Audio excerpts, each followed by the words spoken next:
13 long years.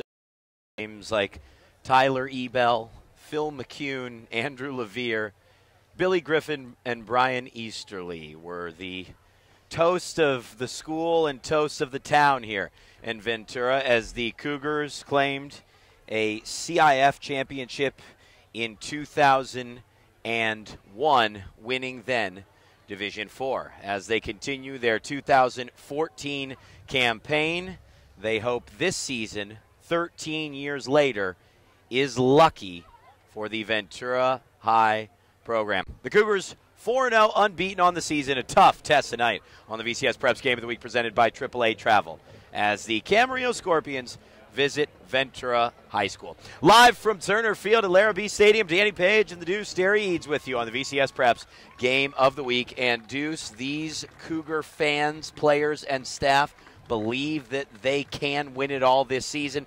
They'll learn a lot about their program tonight. Yeah, they've always had a great playing for ranked among the top 6 or 7 in the county in scoring defense. But it's their offense which has really captured the imagination of the Ventura hopeful.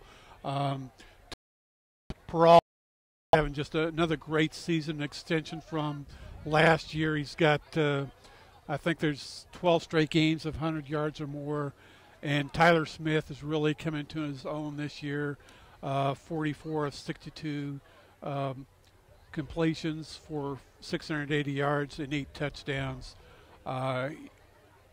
Those two are just sensational offensive threats for them. They absolutely are, but the Camarillo offense is something special to watch as well. They do have a lone blemish on their record of defeat to a really outstanding Paso Robles team, does Camarillo.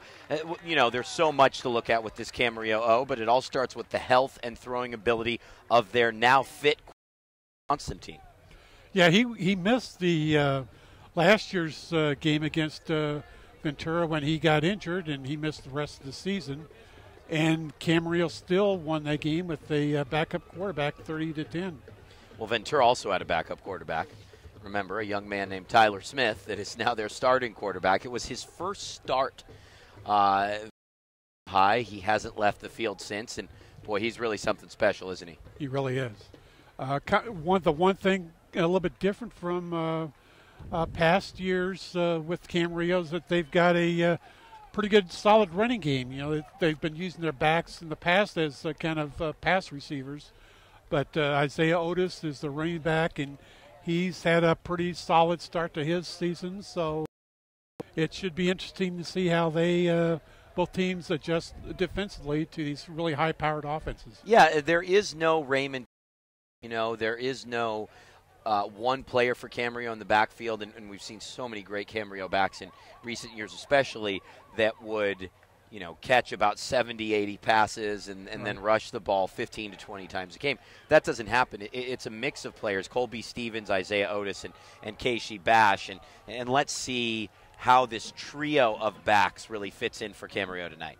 Well, it's this kind of like, once I'll see how they're two big receivers, Frankie Tostado and Nico Lima, how they kind of play in this. Lima, we haven't seen much of him this year. He hasn't been a primary target. Maybe he's been more of a blocking tight end. Well, you know, the funny thing that I talked to, and this is getting into a little bit of the specifics of the night as we prep for kickoff here on the game. I think one of the things I talked to head coach Jack Willard this week about is that Nico Lima is looking he's on the doorstep of some Division I rides, some Division I scholarships, but he has to prove he's a better blocker. I think that's maybe what they've focused on a little bit thus this week going into the game, and we'll see how Nico Lima is as a blocker, but I want to see him catch some passes. Well, as you said, he's a talented receiver. Hey, you've got to be looking down the line also. Legs not that far away, and you want to kind of get him the mix, get him some catches, and, you know, get hit instead of just being hit. We are set for the kickoff on the VCS Preps Game of the Week. The Ventura Cougars and the Camarillo Scorpions. Camarillo will kick away back deep to receive for Ventura.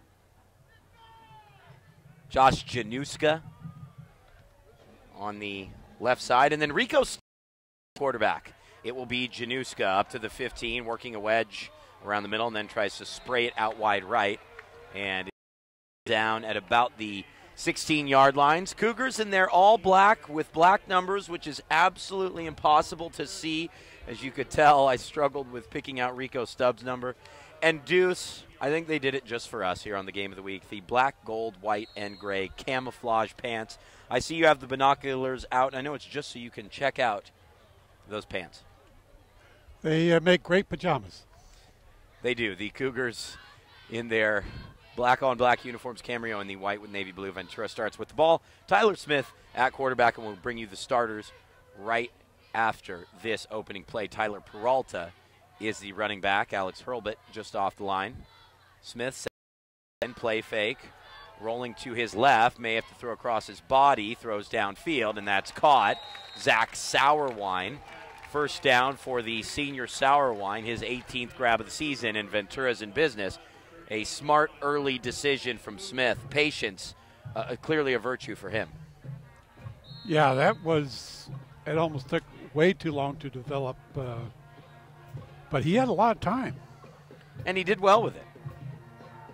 Sauerwein, the starting wide receiver with him. Tommy Grossman, Roger Palacios will see a lot of time. We'll see Alex Hurlbut, number 88. Quick screen thrown right to Nuska, who leaps forward and picks up 3. Peralta, of course, the lead back, but Chase Gardner and Carter Woodruff will also likely see some carries. The offensive line, the right tackle Austin Litton, Ruben Santillan, the right guard Zeke Ortega, the center Jackson Steiner at left guard, and Jared May, the senior, at the left tackle spot. 2nd down and 7 for the Cougars. Januska, the wide out, set to the far side. A give. Peralta, his first carry of the night, nothing there. Camarillo had that one complete up. Daniel Morales, a talented defensive lineman for the Scorpions. But, Derry, that was really a team effort to bring him down, and that might have to be what they do all night. Yeah, they got him behind the line of scrimmage, and he just barely got it back there. They're obviously keen on him quite a bit. Now they've only have a 3-man rush. Although 8 players in the box for Camarillo. They'll switch things up. Their defense really is a 4-2-5 defense with Brett Herron, Morales, Cody Kaufman, and Wyatt Zambry across the D-line. 3rd down and 7. Smith from the pistol. 3-step drop. Play fake. Now he's going to go further downfield, and it's incomplete. Just over the outstretched hands of the target along that far side. It was Chase Gardner. They faked the screen pass, Ventura, and then tried to go up top to Gardner. But nice coverage from Camarillo, Derry. I want to say it was Ryan Muscarella on the play.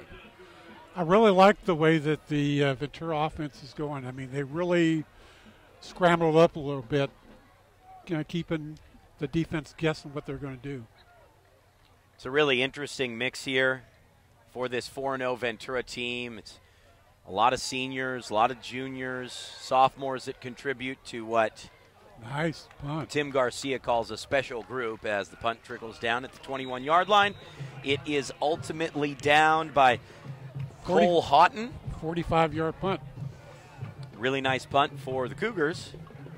And now Camarillo's in business. They didn't force a 3-and-out, but they forced a 4-and-out, and Jack Willard has to be pleased with that. Oh, yeah, especially because you got to figure both teams are going to put a bunch of points on the scoreboard tonight. You would anticipate as such. As we said, Camarillo's 2-1 on the year, coached by Jack Willard. Coaching the offense this edition, former Santa Paula High head coach Teowa Sanchez is the offensive coordinator. Fake the sweep, now left side.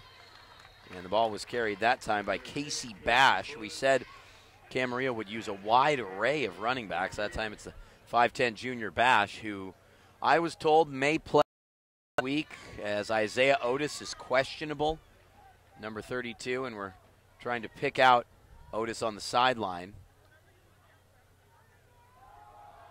This time the give is to Colby Stevens, and there's a whole crew of Cougars there. Let's take you through this Camarillo starting offense. On the right side, it's an all-league wrestler, Vince Plymeyer.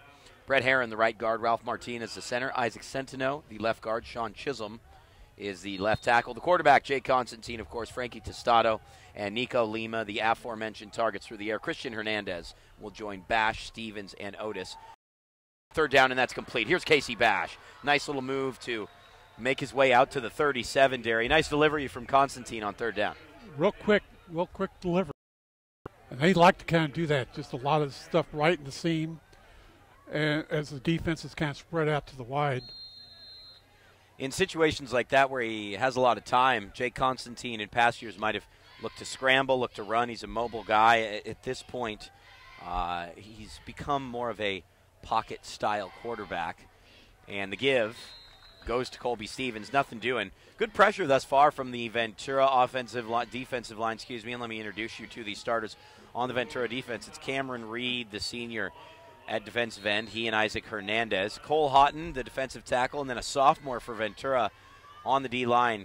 Chiave Pele Mendoza, not something you see very often, a sophomore at the D-line spot. They'll fake the draw play, throw to Nico Lima. That's complete to the other side of midfield. First down for Camarillo. Lima with only a couple grabs on the season. It's good to see him break through here in the opening quarter. That's what I was looking for, Danny. Right out the gate. They must have heard me. That absolutely, Derry. 6'4", 255 pounds Lima, the Crespi transfer from 2 years ago. He's added 20 pounds, according to the Camarillo roster, since last season. Casey Bash at the 35.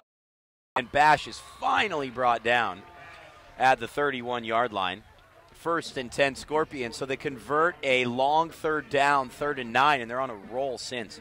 Let's tell you about the rest of the Cougars starters on defense. It's Keenan Moran, Carter Woodruff, Michael Lugo at the linebacker spot. Brandon Gooding will see time as well. In the secondary, Rico Stubbs. It's really a mix, and the ball's knocked up in the air and deflected. Alex Hurlbut with some pressure on the line. In the secondary, Anthony Thompson, Cole Gamol, Tommy Grossman, Josh Kanuska, Rico Stubbs, and Brendan Cameron. 6 players who will cycle in and out of that secondary, really, at the moment. It is Thompson, Gamol, Cameron, and I can't identify the player on the far side. I believe it's Januska. Here's a give for about 7 yards. Draw play seems to be working. Derry, it looks like Camarillo's used the pass to open up the run in some ways. Yes, you're exactly right. Well, I mean, teams have had to adapt to a different Camarillo look this year. We talked about the offense coordinator and Teo Sanchez, and he was that same year as their coordinator. Camarillo forced to take a timeout here on the VCS Preps Game of the Week, but a really impressive drive so far, you have to say, from this Camarillo team. They are 2-1 on the season, a 38-13 win over rivals Rio Mesa, a really brutally frustrating, I would call it, Derry, 41-35 loss to Paso Robles, who, again, Paso's a pretty good football team from the Central Coast. And then a fortunate 22-20 win last week over Simi for Camarillo. Mixed results, let's say. Well, I think the win over Simi Valley, I think, was very big for the Camarillo program. They've had such bad luck against Marmani League schools. I think they'd only won like 3 out of, 30 or some odd games against Marmani League schools. Decade and a half, and to get that win over a good Simi Valley program has to give this team a lot of confidence itself as it gets ready for the upcoming league season. In some ways, and the statistics would say so, and the way the game unfolded would say so, Camarillo was outplayed. I don't think that making that statement is too crushing to their egos. They were outplayed by Simi Valley, but I think you can grow in confidence as a team sometimes even when you're outplayed and win, because you have what it takes to get the W, even when you only put up 22 points. Well, you're not going to always be at your best. Yes. It's the resiliency that you show in games like that and be able to come up with the big plays and still come away with the victory. That's to be a big boost. Yep, and look at this. Lima inside the 10 with the hurdle and into the end zone. Nico Lima to make a big statement tonight. His first touchdown of the season. He had 6 a year ago, and what a play from Lima. The Camarillo Scorpions lead 6-0, an outstanding opening drive. Constantine was 4 of 5 for 69 yards on that drive. Really impressive from Jay Constantine. It's the first we've seen him, Derry, since early last season. And the Scorpions lead. 9 plays for 79 yards. It seemed pretty easy, too, after the opening couple plays. Nico Lima. You know, I think he blocked well on that drive, too. Let's give him a scholarship. He is a man. That hurdle was something special. We'll make sure to have the highlight of that on the VCS Preps post-game extra. This is the game of the presented by AAA Travel. And we'll keep you posted as to the scores of other games throughout the night here. And here on the Game of the Week, remember that for all your vacation needs, visit your local Ventura County Auto Club office in Ventura, Camarillo, Thousand Oaks, or Simi Valley. Just head to AAA.com/travel. That's AAA.com/travel on the Game of the Week on VCStar.com. And the Star is your local news site. Nowhere else can you find the most comprehensive sports and entertainment. It's all about what is happening in your city and your neighborhood. Just visit VCStar.com today, where Ventura County goes for news. You know, a big guy on that drive for Camarillo was Bash. He had not seen very much offensive action this year, and he caught a couple of really good passes and had a good run. So 2 guys who hadn't seen much action for Camarillo, as far as stats, for him. Well, that's bode well for that program.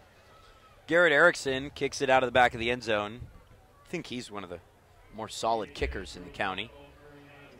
And the Cougars will go back to work against Camarillo. Let's get you the remainder of the starters defensively.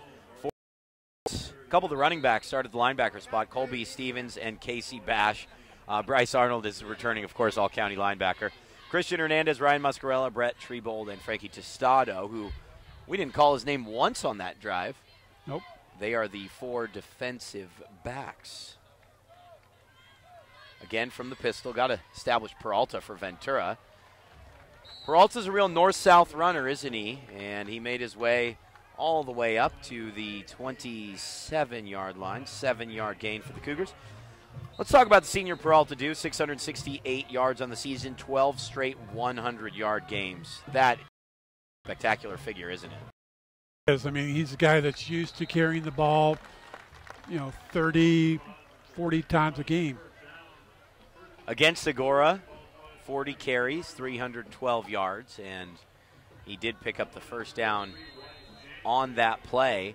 This no-huddle offense is interesting, isn't it? Because we don't see it as much these days where teams are no-huddle but fake the sweep to Gardner, give Peralta, and he gets 2.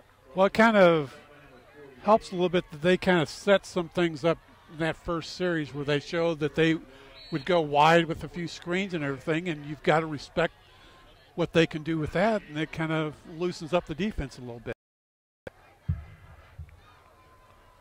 Yeah, interesting what they did try to put together on the opening drive. A couple of key plays just didn't work out. If I'm not mistaken, it was 4 and out, that fly motion from Gardner. Sweeping right is Smith. He's brought down about a yard behind the line of scrimmage. Nice sack from the Scorpions. You almost want to call that a team sack. Pressure across the board. Bronson's Camarillo. And 3rd down and 9. We'll call it a loss of a yard for Tyler Smith, who has now 16 carries for -2 yards officially on the. You almost kind of think it's going to be another kind of a screen type play to the outside. Smith, backside pressure, needs to get rid of it, throws it away, and it's intercepted. Brett Trebold with the pick for the Scorpions, and they will have great field position just beyond halfway through this first quarter of play. Smith just caught throwing the ball away right into a crowd, and an easy pick for Camarillo. 1st and 10 Scorpions. It's Tyler's second interception of the season. Probably needed to just try and throw that one out of bounds, wouldn't you say? Yep. He was kind of off balance. He was kind of up in the air a little bit. Another smart play from the entire team. Here's a screen for Camarillo to Lima, trying to get him involved. And he powers his way right toward the sticks. Should be a first down for the Scorpions. That was a screen pass that worked, and I think Ventura's problem, and ultimately why Smith threw his second interception of the year, Derry, is that they had set up a screen. Camarillo was all over it. They were ready for it. Yeah. Well, I mean, Camarillo's throwing it right in the middle of the field a little bit and kind of doing at some angles, which is kind of making it very difficult for Ventura to cover. That was intended for Christian Hernandez. Shortstop on the baseball team, Hernandez. Tostado obviously receives, as head coach Jack Willard called it, he receives all the headlines, but Hernandez is a really hard worker, two-way player, a senior, sort of a lead-by-example kind of player. 14 catches, 164 yards on the year. Go back to the ground, and it's Casey Bash. So, Derry, we still haven't seen Isaiah Oates, 5'9", 170-pound junior, is on the sideline. I believe he's standing right on the 50-yard line, or is that number 37? You're the man with the binoculars. We're trying to find number 32. 17. Gotcha. Anyway, we knew Otis was questionable going in and have yet to see him in or out of uniform. It'll be Bash on 3rd and 9. Stop here would be important for Ventura, and the Cougars do Bash, and now Garrett Erickson will likely trot out to attempt a 2-yard field goal. Garrett Erickson on the season is 2 of 3. His long is 29 yards. And this one will be a bit longer, 43. Garen Rogers, the backup quarterback who was tabbed as the preseason starter a year ago, will hold for the Southpaw. Boy, he did really well after Constantine's injury last year. Yeah, he did. And Erickson's kick has plenty of distance. It looks like it's sweeping wide right, and that kick is no good. 3:55 to go in the first quarter. And it still is Camarillo just leading 7-0. Ventura has to be pretty pleased with that. Kind of real pleased. A get-out-of-jail-free card, right? Yep. Why do you think the drive stalled? It just sort of stopped. I think if they just kept on passing, they had so much success passing. I don't understand why they run. Last 2 plays were runs after an incomplete pass. Smith is pleased. He starts from the 20, and Peralta will look to get going. Camarillo's starting to show what their defense can do here a little bit. This is a Camarillo team that's been known for finesse over the years, Derry, but I think they really want to establish more of a toughness. Yeah, I think that mentality kind of grows from struggles in the playoffs in past years, plus getting into a new league. Peralta beats a couple of Scorpion defenders. When I talked to Jack Willard on Wednesday night, he was thrilled at the new schedule, the new league. The kids have been really building since February toward this new campaign. He's excited about every week. These are 2 they're just really happy to be in the positions they are in. They've gotten through the initial growing pains, and they're excited about the future at their respective programs. Camarillo showing blitz up the middle. Smith makes a change as Stevens rushes toward the center. There he is again. Easily gets through, but great change from Smith, and Peralta has the first down up to the 36-yard line. I put that down to the alteration made At the line of scrimmage by the young quarterback, Terry. Yep. Obviously, the coaches saw something and called it out to him. You know, it's quite a staff that Ventura has here. 25 coaches on staff. As Coach Garcia told it to me, 20 are Ventura High School alumni. Where else would you find that? I think one school might, Rio Mesa does a great job out there. A lot of alumni there. Throughout their whole program. Throughout the whole, absolutely. And that's the case for Ventura. It's 25 total coaches in the program, and 20 went to high school here. Rio Mesa does do a nice job with that, don't they? Yep. You know who doesn't have any alumni on their coaching staff? That's Foothill. Ah, I see. See what I did there? I see what you did there. Penalty flag down. Looks like a Cougar jumped on the line, and 2nd 9 is on the way. You know, a lot's been made, Derry, about the pants. How do you feel about the pants? I don't like them. Boy, that's it? Some detail? Let's maybe at some point, Anthony, get an up-close shot on these uniforms. Speaking to Anthony Placencia, our director, producer, engineer out here. Peralta really starting to engineer a nice drive. The Cole have now reached midfield for the first time in tonight's game. I think Ventura's doing, Derry, what they wanted to do on this drive. Control the ball a little bit, keep it out of Camarillo's hands. Would you agree? Oh, yeah.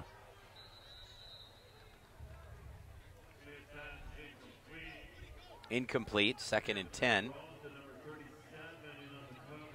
for Ventura. You know, I asked the pants that they're wearing. A lot was made about this. The players have really defended it. They like the camo look. It matches Ventura's All-American jerseys they wear. It's sort of a tribute to our nation, has American flags on it. As Smith tosses this downfield, and it's just beyond the reach of Sourwine. Really fine coverage from Christian Hernandez. And he said the players get pumped up to wear these pants. Who are we then to deny them? They're the ones playing. That's right. Hey, if it makes them feel good, let them. You know, the players don't come up to me after the game and say, hey, D. Page, what's up with your gym shorts? Only I do that. That's true.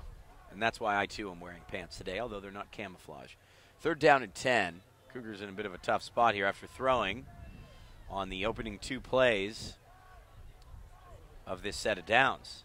Blitz coming again, and now they elect to run on 3rd, and Peralta had a seam, but ultimately was stopped after a 3-yard gain, and the Cougars. Why the change of pace, do you think? After running the ball well, Ventura elects to throw twice on 1st and 2nd down. Well, I mean, they're noticing Camarillo adjust, so they feel that they has some openings there to throw the ball. Ryan Muscarella back to receive this Cougar punt. Muscarella lets it bounce, and a nice job again by the defensive tackle Cole Houghton to help down that one. And Camarillo starts from the 20-yard line. Not as good of a punt. No, but you're putting him down there inside the 20, well, inside the 25. Ball just took a backward bounce. You know, if it had some roll like the last one rolled about a good 6, 7 yards. Seamies ahead of Thousand Oaks 14-7, even though their star quarterback is missing tonight. Handoff on the right side. Carry from Alex Sarti. I think it's pretty clear that we probably aren't going to see Otis tonight, don't you think? Yeah.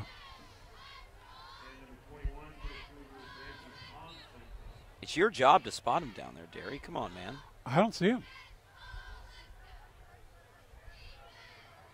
You're the one with the good eyes in this duo. Constantine. I wear glasses. Do you got better vision? Well, you're just more alert. Up flag. Yeah, Nico Lima's jersey was held as he created some space. That penalty will be declined. Notice the Camarillo coaches are already talking to the defense. They kind of had a big huddle there. Ineligible man downfield. My mistake. I will tell you this. It was clearly defensive holding as well. It should be offsetting penalties. As Lima for that one, a Ventura player was holding onto his shirt. Any way you slice it, it's a 5-yard penalty against Camarillo, and 2nd and 13 now. That sets him back a little on what could be the final play of this first quarter. It hasn't been all Scorpions, but they possess a one-score advantage. Here's Constantine. Little slant route. Ooh, almost intercepted. Yeah, incomplete. That was off the hands of his intended target, Karen Rogers. And the backup quarterback was hit hard. 3rd down and 14, they're calling it here at Turner Field. Keenan Moran almost had that interception. He's a quality line. 3 interceptions on the year, Derry. And for a linebacker, it just doesn't always happen that way. Nope. Rogers looking left. Excuse me, Constantine. Lima. And he hits Lima. Lima makes the catch. The clock stopped. I'm not sure why. Restarts, and that will more than likely be the final play of this opening quarter unless Camarillo rushes to get this punt away. There's absolutely no wind tonight. And that will bring to a close the first quarter of play. It's like two prize fighters just sort of feeling each other out a little bit. See what you're going to do, and I'll try something else, and punch and counterpunch. Yep. Completely look at this. Bit of a middleweight clash here. Welterweight, we'll say. And after one, Camarillo leads 7-2. Nothing. More like a light heavyweight. Light heavyweight, that's fair. That's fair. Welterweight. Quite not the Pac-5 heavyweight, the super heavyweight division. Right. Well, no, not super heavyweight, because that's just ridiculous. Super heavyweight's like the Inland Empire. That's like Division II. Speaking of the Inland Empire, St. Bonaventure leads Upland 7-0. Ricky Town with a 1-yard touchdown run on the VCS Preps Game of the Week presented by AAA Travel. And that gives me a moment to remind you that for all your vacation needs, visit your local Ventura County Auto Club office in Ventura, Camarillo, Thousand Oaks, or Simi Valley, or visit aaa.com/travel. And, I got to tell you what. I got to give a shout-out, not just to AAA Travel, but AAA in general. I used a friend's car this week. I locked my keys in my car. And I worked with AAA. And they were absolutely incredible from a customer service standpoint. Low snap, booted away by Tostado. That's his only action, really, is as the punter. And that trickles out of play at the 40-yard line. The Cougars will begin from there.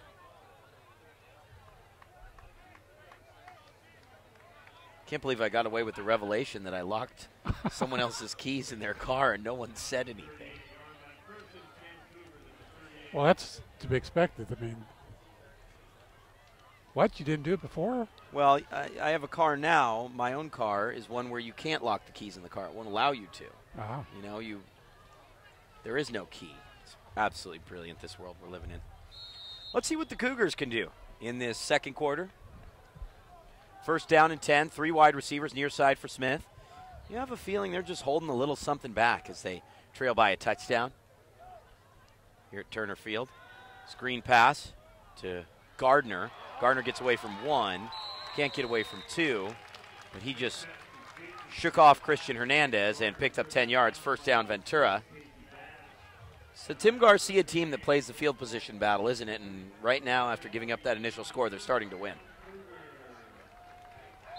Well, they're gaining some yards, but they need to kind of get inside the 30 or something. They really haven't really advanced that far. I always like to look on the bright side, Derry. I know, Danny.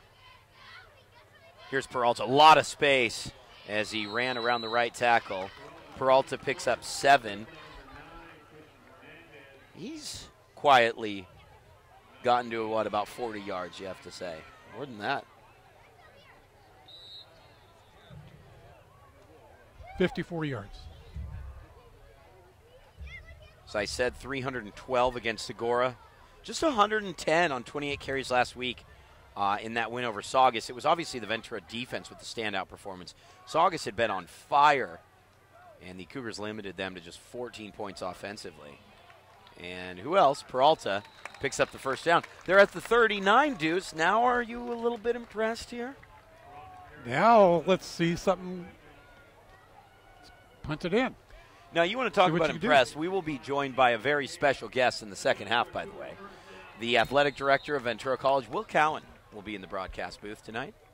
Former head coach at Pacifica High. That is right. Screen pass. Ooh, Gardner boy, that again. was almost intercepted. Dangerous throw, but it's paying off for the Cougars as Gardner weaves his way down inside the 25-yard line. I'm looking for a penalty flag. It's at the 30-yard line. Might have been a hold downfield. Let's see what the refs have to say.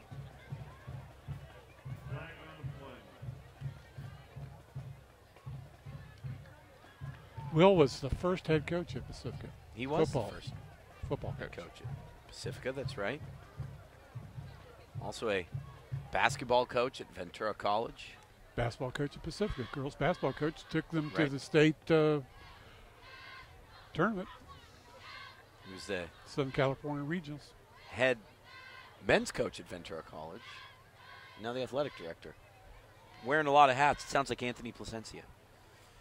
So it almost will be like a do-over after that play. There was a hold 10 yards down, 9 yards downfield.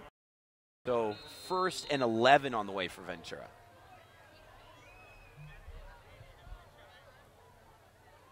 Smith looks back to the sideline as the Cougars change things up. Peralta the back. The wide receiver near side is Josh Januska. He's been involved. They'll throw the same play. And it certainly will not prove to be as successful as its predecessor. Pretty much all their passes have been to the sideline. There hasn't been anything up the middle. So it's on little screens or yeah, it's a good call. Or throwing it down approach. or throwing it down deep along the sideline. Surprised they're not throwing the ball a little bit more over the middle, simply considering Camarillo only uses 2 linebackers. Different sort of set is 4-2-5 for Camarillo. Their 5th defensive back is basically at the line of scrimmage right now. He'll blitz from the weak side, and the Cougars will run strong side Peralta. Peralta beyond the 30. First down. Oh, where the ball is spotted. I think he's a little short. He's a yard short. Yep. But I saw what you were looking at, Derry. The line judge on the near side was up at about the 28-yard line, and you thought, okay, easy first down. Not so much, 3rd down and 1. I wonder what they're going to do this play, Danny. Peralta again? I would think so. No blocking backs in this setup, and Peralta hammered in the backfield. Big play from Camarillo. Stepping up was Bryce Arnold, the all-league and all-county senior linebacker, 6 foot, 185 pounds. And the Cougars are going for it. Sure. 4th down and 5, 34-yard line. Big play here. Nearly 14 minutes have elapsed in this non-league contest. Final game here in the month of September. Smith looks back to the sideline. Ventura may need a timeout. Maybe they're trying to draw the offsides. Yeah, they jumped offside, and Ventura will rethink this 4th down attempt. That was all that. They were just trying to draw Camarillo offsides. Yeah, I think so. I think so, and in that situation when you commit a penalty, not the worst thing. A lot of space now to punt away.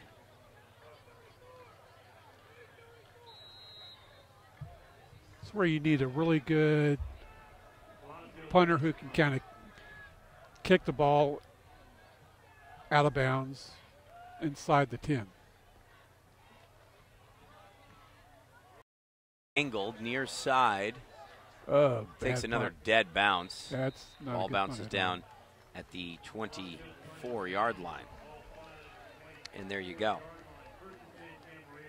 Palacios' kick goes, about 15 yards. Yeah. He had the right idea. He's trying to work the angle. Got a little bit too fancy. You still have to kick it. You still have to kick it away. So this exciting and electric Ventura offense has yet to ignite. And with 15 minutes now elapsed, Camarillo goes back to work. 7-0 was not what I expected.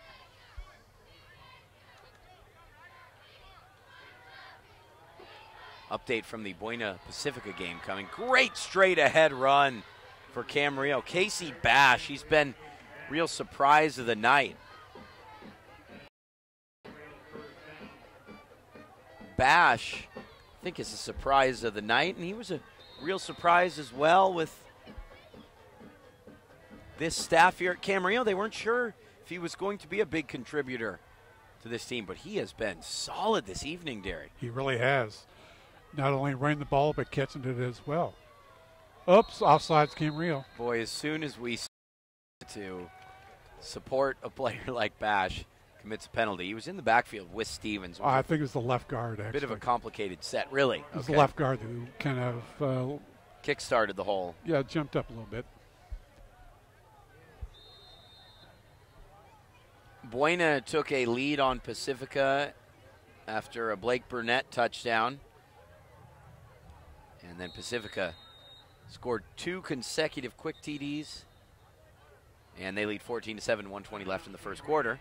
Timeout, Camarillo. That's their second timeout. You know, Pacifica has been playing very well defensively. We talk about what a great offense they have, but defensively they've just been lights out. Yeah, and I think obviously to have a playmaker like Vines helps. There have been a couple issues with the transfer quarterback, of course, but he's back in his starting position. It looks like they are the favorite in the Pacific View League now. I don't think there's any question about that. Well, they've had to kind of change their offense a little bit. Quarterbacks that they've had in the past have run as well as passed, and Adam Salas is more of a strictly a drop-back passer. So they've kind of had to change their scheme a little bit, but they've got some great talent on that team. I think people knew Pacifica would be good this year. I'm just not sure how good people knew Pacifica would be, and they look great. First play fake. Constantine rolls right. Wide open is Stevens. Penalty flag down. Stevens picks up 3. This one might be coming back, though. The flag is 7 yards in front of the line of scrimmage, and we'll see exactly what the infraction is. Eligible receiver, looks like. It's the second time in a sequence of about 5 plays. It's really frustrating. Camarillo before the commentators as well. The game has kind of lost its flow a little bit that we saw early on. It was some real good pace early, and now it's just kind of slowed down a little bit. It's really slowed down. We expected to see, again, some more fireworks. Maybe it's just a compliment to the defenses. So a nice gain. And they is knocked back by the ineligible man downfield penalty. It ends up being a 2-yard gain, I think. Pacifica, by the way, ranked 4th in the Western Division. Ventura ranked 2nd. Although that could change after tonight if Camarillo keeps this up. For Tostado, and what a catch from Frankie Tostado. First down up to the 47. By his length and catching ability. 6 foot, 170-pound junior. Your thoughts on him coming into the game, Deuce, and perhaps why he's been a little quiet thus far? Why? I don't know why he's been quiet. Obviously, this game, looks like they want to see what Lima could do this game. Yeah, and he doesn't seem to be moving, you're right, with as much zip. He's got a little bit of a limp. I see that as well. It's Bash on the carry, and Bash gets 1. I think that Western Division postseason is going to be really, I don't know about dominated, but there will be a lot of Ventura County teams involved in the quarterfinals and semifinals. Let's put it that way. I think it really gives a chance for some of those schools to be in the running for a section title. Stevens is tackled by Januska. Nice play. I think both of these teams Penalty flag down, though. have a chance to do something. Well, of course, it is the Northern Division for Camarillo. They are currently ranked 10th, but at the same time, that's a wide-open division. And really, whatever you do in the Camino League determines what you can do in the Newberry Park's top-ranked team, Paso Robles, who only beat Camarillo by 1 score, is ranked 2nd. Camarillo and Newberry Park, at this point, seem to me to be the favorites to make the playoffs, although I have yet to see TL on the season. A very good team, too. They are. Gilliam's a great talent. Tostado tackled out of bounds after a 7-yard gain. It's going to be tough to beat Newberry Park, man. Oh, boy, I tell you what, they've got probably the best pair of wide receivers, not only in Ventura County, but maybe Southern California.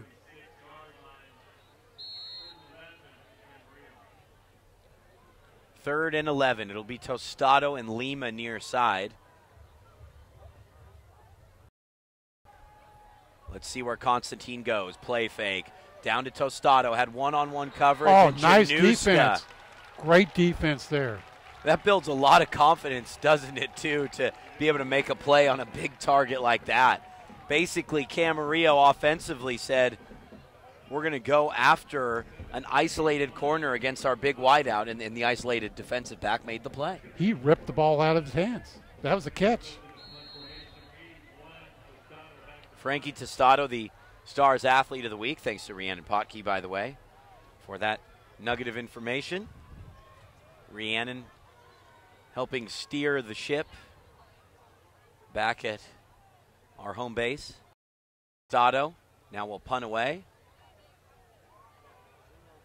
Takes a tough bounce, but scooped up by Ventura. Sour wine. I tell you what, Camarillo's has done a really good job on its kick coverage. Kickoff and punt coverage, they've done a very good job. Well, a game that's 7-0 halfway through the second quarter, those are elements of the game that need to be handled in a very focused manner. For Ventura, that 15, you look at where they are now, they could use those other 20 yards at this point. Yep. It's a field position game. We expect it to be a shootout, and this is a slugfest more than anything. Two teams just kind of battling it out.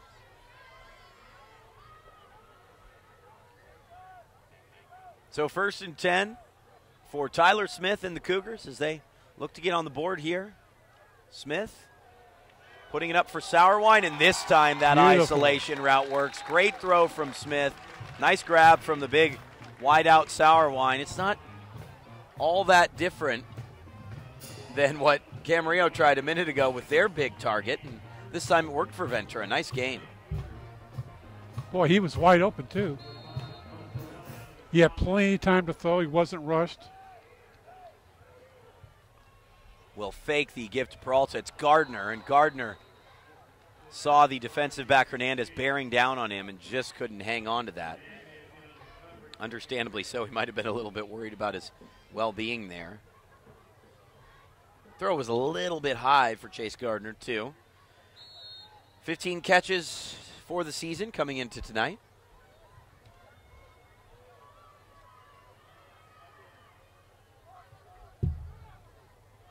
Again, we just keep seeing the same kind of left-right to the sideline passes. They really aren't exploiting the middle of the field. Let's see if Peralta can.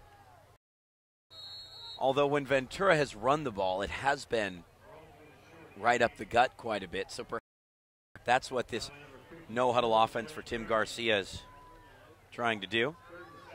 the offensive coordinator at Ventura. We said it was a surprise at Camarillo, and Teo Sanchez is on the other end too. Brad Stewart lead the Cougars offensively. They change things up on 3rd and 10. Smith from the pistol, sprinting wide left, time to throw, and nice grab at the 40-yard line. 1st and 10 Ventura. It's really after that opening drive that proved so fruitful for Camarillo. It's Ventura that's moved the ball in a more effective manner. Palacios with his 6th catch of the season. 1st and 10 Ventura Deuce. But it's when they've gotten about right here that they've struggled. Give to Peralta. No struggle there as he blasts beyond the 30. Still going down to the 27. 1st and 10 Cougars. He just kind of weaves his way through traffic, doesn't he? Yeah, he has got great lateral movement and just sees the field very well. A running back that was called special by the opposing head coach. Jack Willard said this offensive line and running back are special. And by the way, for Ventura, Peralta will not be back next season, but for the 5 starting offensive linemen tonight will, and that really means a lot for your run game.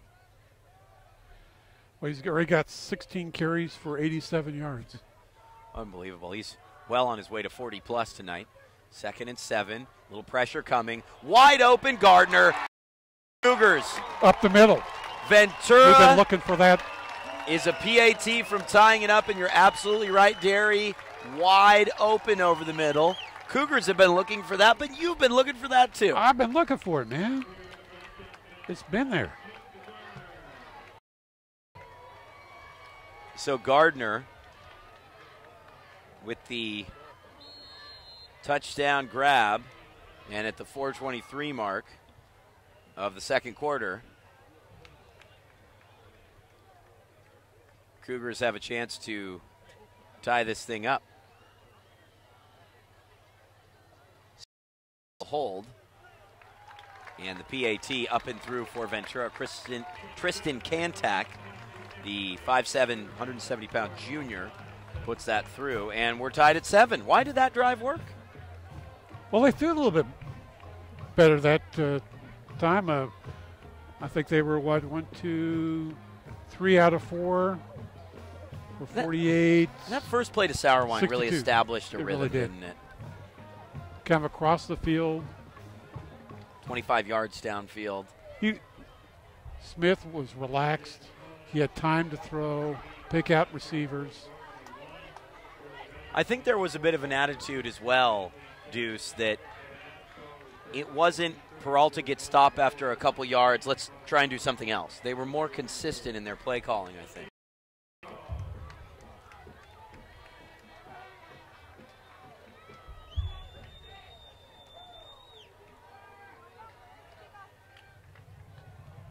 Cougars set to kick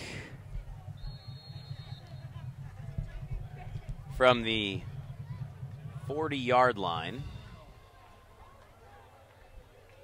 to the 14. Kind of a short kick. A lot of space for Camarillo. Bursting beyond midfield. Now inside the 30, 20, 15, 10, 5. Touchdown Muscarella. No, they'll say he stepped out at the 10-yard line. What a return from the junior, Ryan Muscarella, after Ventura finally gets points on the board. Muscarella really breaks the spirit of this Cougar team, at least from my point of view. A huge return down to the 10. Wow. Well, that can kind of break a team, a play like that. Get a lot of confidence after drive to finally score, and then break the kickoff right back at you. If this is a prize fight, as we said, that's certainly a knockdown. Yeah. That's a knockdown after you've knocked down the other team. What a return from Muscarella, who really doesn't play very much offensively. Handoff, and a nice job for Ventura. If they can limit Camarillo to a field goal attempt, that would be huge. Hurlbut on the tackle. 2nd and goal from about the 9.5-yard line. Constantine taking the play from Teo Sanchez. Camarillo has about 4 or 5 people that send in the play calls, and a lot of times 1 or 2 of those individuals that send the play calls from the sideline are actually sending the wrong signals, just in case the opposing team is looking to steal signs. Here's Constantine looking for Lima. Another play. Same guy, number 43. Yeah, Keenan Moran again. 3 picks is a big number of interceptions for a linebacker, and he could have had number 4 there. He covers a lot of ground, doesn't he? Nice play from Moran to make the stop. And it's 3rd down for Camarillo. He's made 2 big defensive plays for Ventura's defense. Remember, Will Cowan will be joining us for the second half of this broadcast. Looking forward to having the Ventura College AD with us in the booth. Here's Constantine. Straight drop. Throwing to Lima, and it's overthrown. Camarillo forced to attempt a field goal. You can see Jake Constantine is really frustrated, and they needed to capitalize on that. Well, you've got a big receiver. You know, he's going to out-jump anybody you have out there, and you overthrow him. Wow.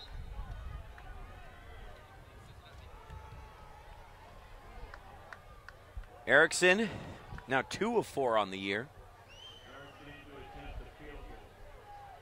Will attempt this kick. The southpaw, as I said. He puts that one through surely. And it's 10-7 Camarillo.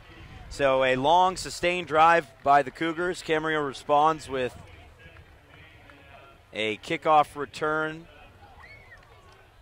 of 76 yards, but they just can't get a yard on this short drive, and they kick a field goal and take a 10-7 lead. Well, I mean, hats off to just a great defensive play. Keenan Moran. He's made a couple nice plays, though, but it's been in the passing game. I think that's what is a little unexpected from that linebacker spot. Well, you know, one thing I've really noticed, just looking at some of the box scores of Ventura's games, there's been a couple games where they've given up a lot of yards, but not a lot of points. So, I mean, they're just tough in the red zone, obviously. I think that's a big part of it. It's a work in progress. Tim Garcia told me they're winning on the defensive side of the ball each week, but they're taking their lumps and just trying to improve. I think that's shown, and Coach Garcia pointed this out, by the change in victory margin over their 4 games. They've gotten better and better defensively each week. Ventura trying to respond with a tremendous return of their own. And the ball is brought out to the 25-yard line. 1st and 10 Cougars from there, 3:14 to go. Ventura has all 3 timeouts. The scoreboard says Camarillo has 2. I thought they only had 1, but I'll stick with the crew here and take them at their word. It's just about where the last drive started, isn't it? Yeah, I think they started at the 21.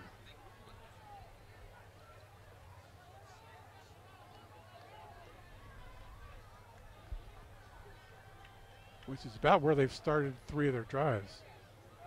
First they and really 10. They really haven't had great field position. Sweeping right side is Gardner, and Gardner's tackled down at the 26-yard line. Short gain by Gardner. They show that sweep so much, and then they actually put it to work. Gardner once a half. Gardner had that big 99-yard run last week. Ties state and national records. Well, of course it's going to tie a record. You can't. Well, but it is significant. 27 carries, 249 yards, and a touchdown for Gardner. Nice spin from Peralta. Peralta just gets a couple yards. Gardner was his 3rd touchdown this season. Fills that role that's part running back, part receiver. Jack Peterson did a little bit of that a year ago. And 3rd and 7. Smith throws, and he throws it short for Gardner. Ventura will be forced to punt with 2:10 to go.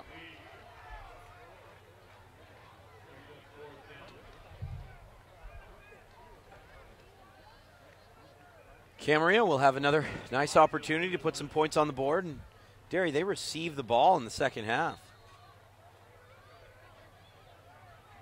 This is a big drive for Ventura defensively. Yep. They've really just got to stop them and hope the clock runs out. Let's forget about the drive. Focus on an important punt. Fair catch called for Muscarella. Muscarella hauls that in at the 37-yard line. 1st and 10 for Camarillo. Constantine was obviously frustrated with what happened there. He's going to have another chance. He has a lot of time, 2:04, and at least one timeout. Maybe two. At least one. At least one.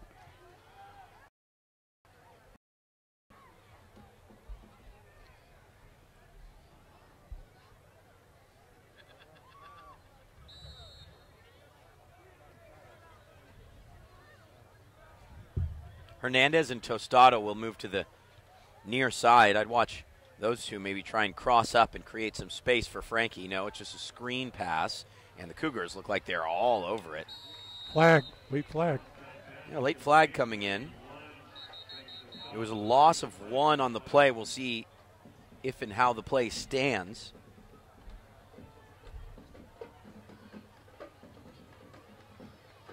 Camarillo looks to be moseying back a bit, though. Well, I mean, if I'm Ventura, unless it's a 10-yarder, I would decline the penalty. No penalty flag on the play. It's a 2nd and 11 for the Scorpions. You know, Ventura's going to rely on their offense a lot to win games this season, Derry. If they win tonight, it's going to be about what the defense did. I think you're really right, Danny. We've already seen a bit, like I say, a couple big plays already by Keenan Moore, and they'll need more than that tonight. That pass complete. Casey Bash. Can Bash get beyond the line of scrimmage? Yes, makes a couple Cougars miss. Really hard-fought 3 yards. I mean, really, there are going to be nights throughout the season and possibly throughout the postseason where for Ventura, the offense just doesn't work the way they want it to. I'm out here, and that's when they're going to have to rely on this defense. Yep. Timeout here on the VCS Preps Game of the Week presented by AAA Travel. Remember, for all your vacation needs, to your local Ventura County Auto Club office in Ventura, Camarillo, Thousand Oaks, or Simi Valley. AAA.com/travel. Also, of course, on our website. The School Spirit Showdown. If you've got Spirit, and yes, you do, you'll want to check out the Ventura County Stars School Spirit Showdown. VCStar.com/School Spirit. Your school could win $500, and participants are registered to win individual prizes as well. That's VCStar.com/School Spirit. Check it out. This is 2 good games in a row that Ventura's going to play. Camarillo this week, and then they've got Oxnard next week, and a really old rivalry. That game is total about 94, 95 years that those two teams have played. And we know how good Oxnard is this year with their vaunted running game. So I think we'll find out a little bit more about this Ventura High team the next 2 weeks. And we'll be there to find out about this Ventura High team over the next 2 Friday, weeks. Huh? What a exceptional couple of games we have coming for you. Next Thursday night, Mater Day in Westlake is our game of the week. And then Thursday night special, a Friday nighter, Ventura against Oxnard. Stevens is run out of bounds. Ventura will have a couple timeouts left as they expect to receive the football here with 85 seconds remaining in this half. Well, I'm kind of surprised the Camarillo ran to the outside. I mean, you want to run right up the middle to stop, keep the clock going. You want to force them to use a timeout at least. Yeah.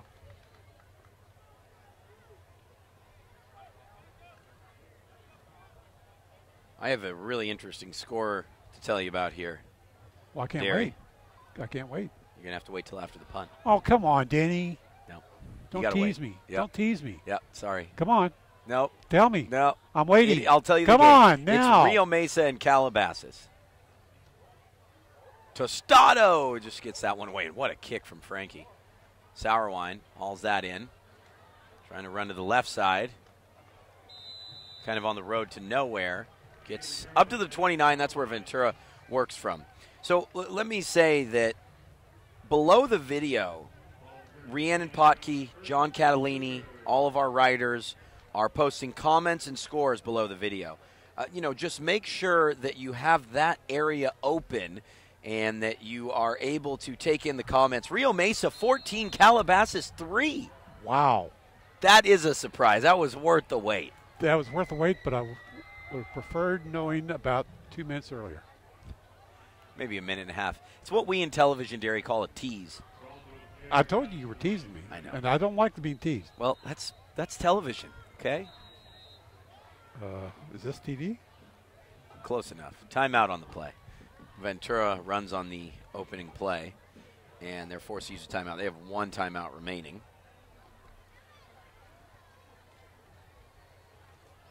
So obviously you just head to the link for the game of the week and press play, of course. Do a quick login, and then you can see the comments flying in from this entire crew. So what's the score of the Thousand Oaks Simi Valley game? Simi Valley 28, Thousand Oaks 21. And do you know how I know that? It was just posted in the comments section right below the video. No, I was going to ask that question. I don't think Without so. Davis Pinkson, huh? No, but see, that's like that's the sixth sense that this sports department possesses, You're retired and you guys are all still on the same page. Sixth sense. I said sixth sense. Okay. Cents, that's what I said. Oh. I made about 6 cents a week. Oh, boy. Interesting matchups, by the way, in the School Spirit Showdown. Newbury Park, CI, Simi Valley, Rio Mesa, Oak Park, Dos Pueblos. Malibu, Lorena. They play football? I didn't know Lorena had a football team. It's about school spirit, Deuce. It's not about football. Last time, I'll remind you of this. Will Cowan will spend the second half with us. Peralta on the give. Peralta gets 3, and I think the Cougars are taking this game to halftime. They call the timeout for that? Well, they might throw the ball here on third down, see what happens. You can go from there. 3rd and 4. Scoreboard crew is trailing a bit as far as timeouts taken. Smith changing things up. Clock now inside of 40 seconds. And he'll roll out to his right. Chase from behind. Throws it into traffic. And somehow Hernandez didn't come up with that. Wow. Dangerous throw. Somehow Camarillo didn't intercept the ball, too. It was pretty close there. Yes, my thoughts exactly. Christian Hernandez, I thought he'd pull that one in. Penalty flag at the 30-yard line. 27.4 left. Hasn't exactly been the first half we thought it would be. Let's be against Ventura. Nope. Yes, holding against Cougars declined. 4th down, and Ventura forced to punt. Muscarella back to receive this. Well, we clearly know the dangers of kicking to that young man.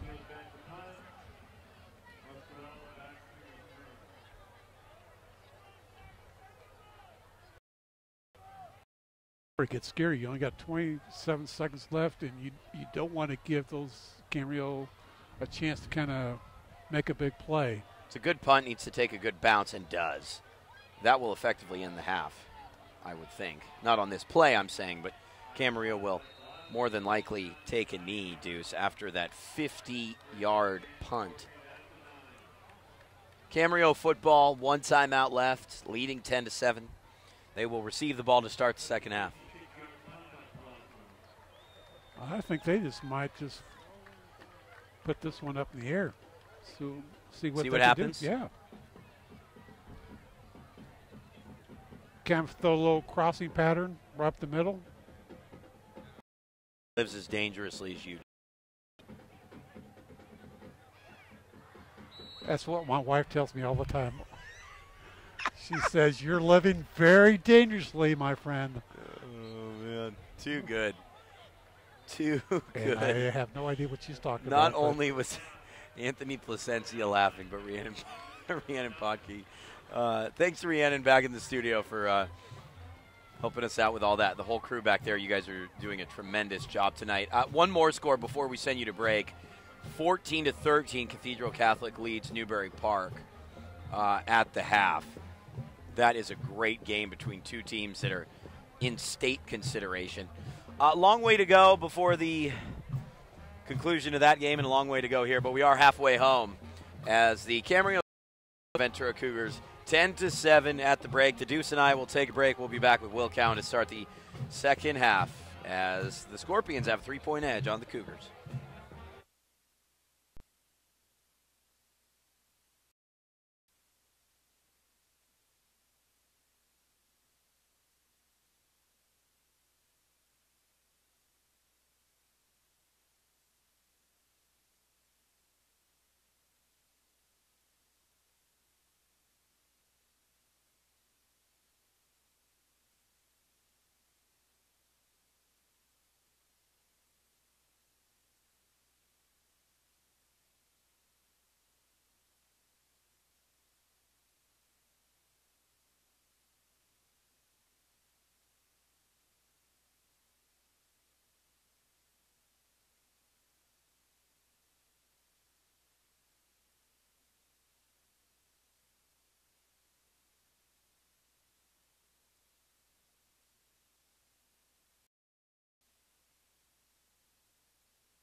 Let's hear it for the little cooties.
down in the river bottom, there's a bunch of old cars down there. They took all the motors out the inside of it.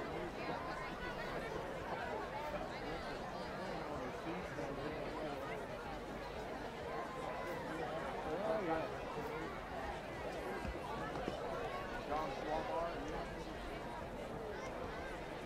Alan Glover. They were all my old God, we were drinking like this.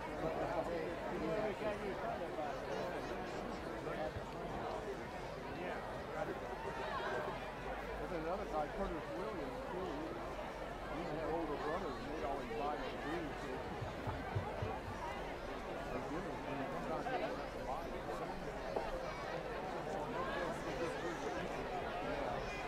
Well, yeah, we used to go to the Russian down by the before the freeway.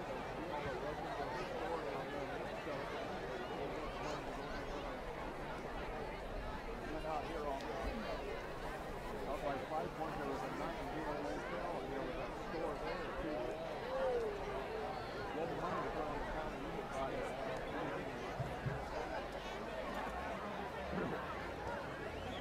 We used to get our booze there and our rubbers there.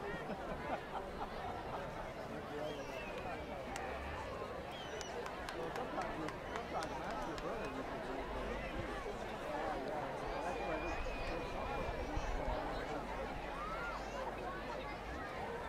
I remember we used to go down to Toontown down there. They were showing a movie and everybody started laughing when it was.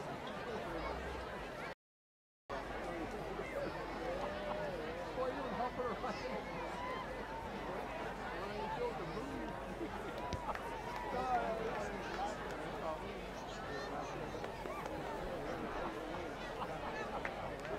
That was so funny.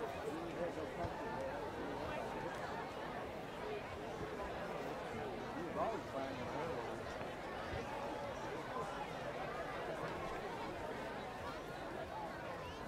I remember one time too, we were in myself and David and somebody else was there. We were driving around town and he and that man over there was walking around the street and picked us up. We were driving around town and I was punching him in the backyard. So good driving. Oh, God.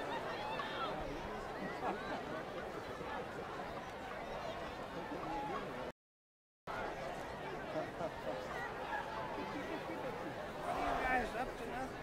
Ventura better play a little better.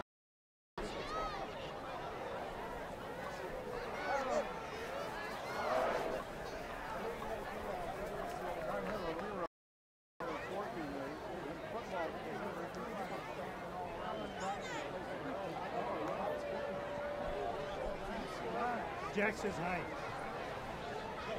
My cousin. San Diego. Yeah. And both boys are playing some university in Ohio. Is that right? Yeah. Both the grandsons are playing here. Yeah.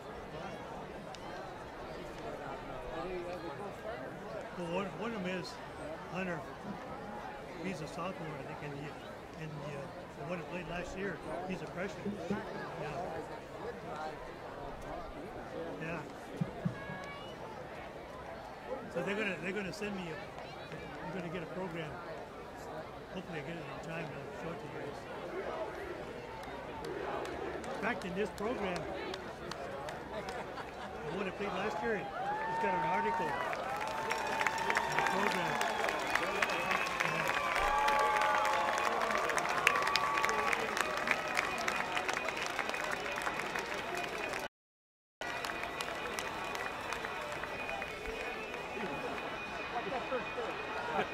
Watch every step. Watching the first football with Joe Campus and older brother Johnny.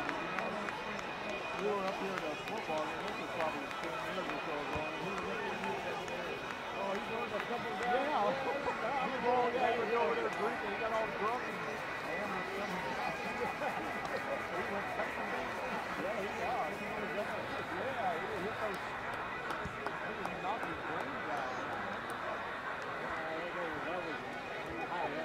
And he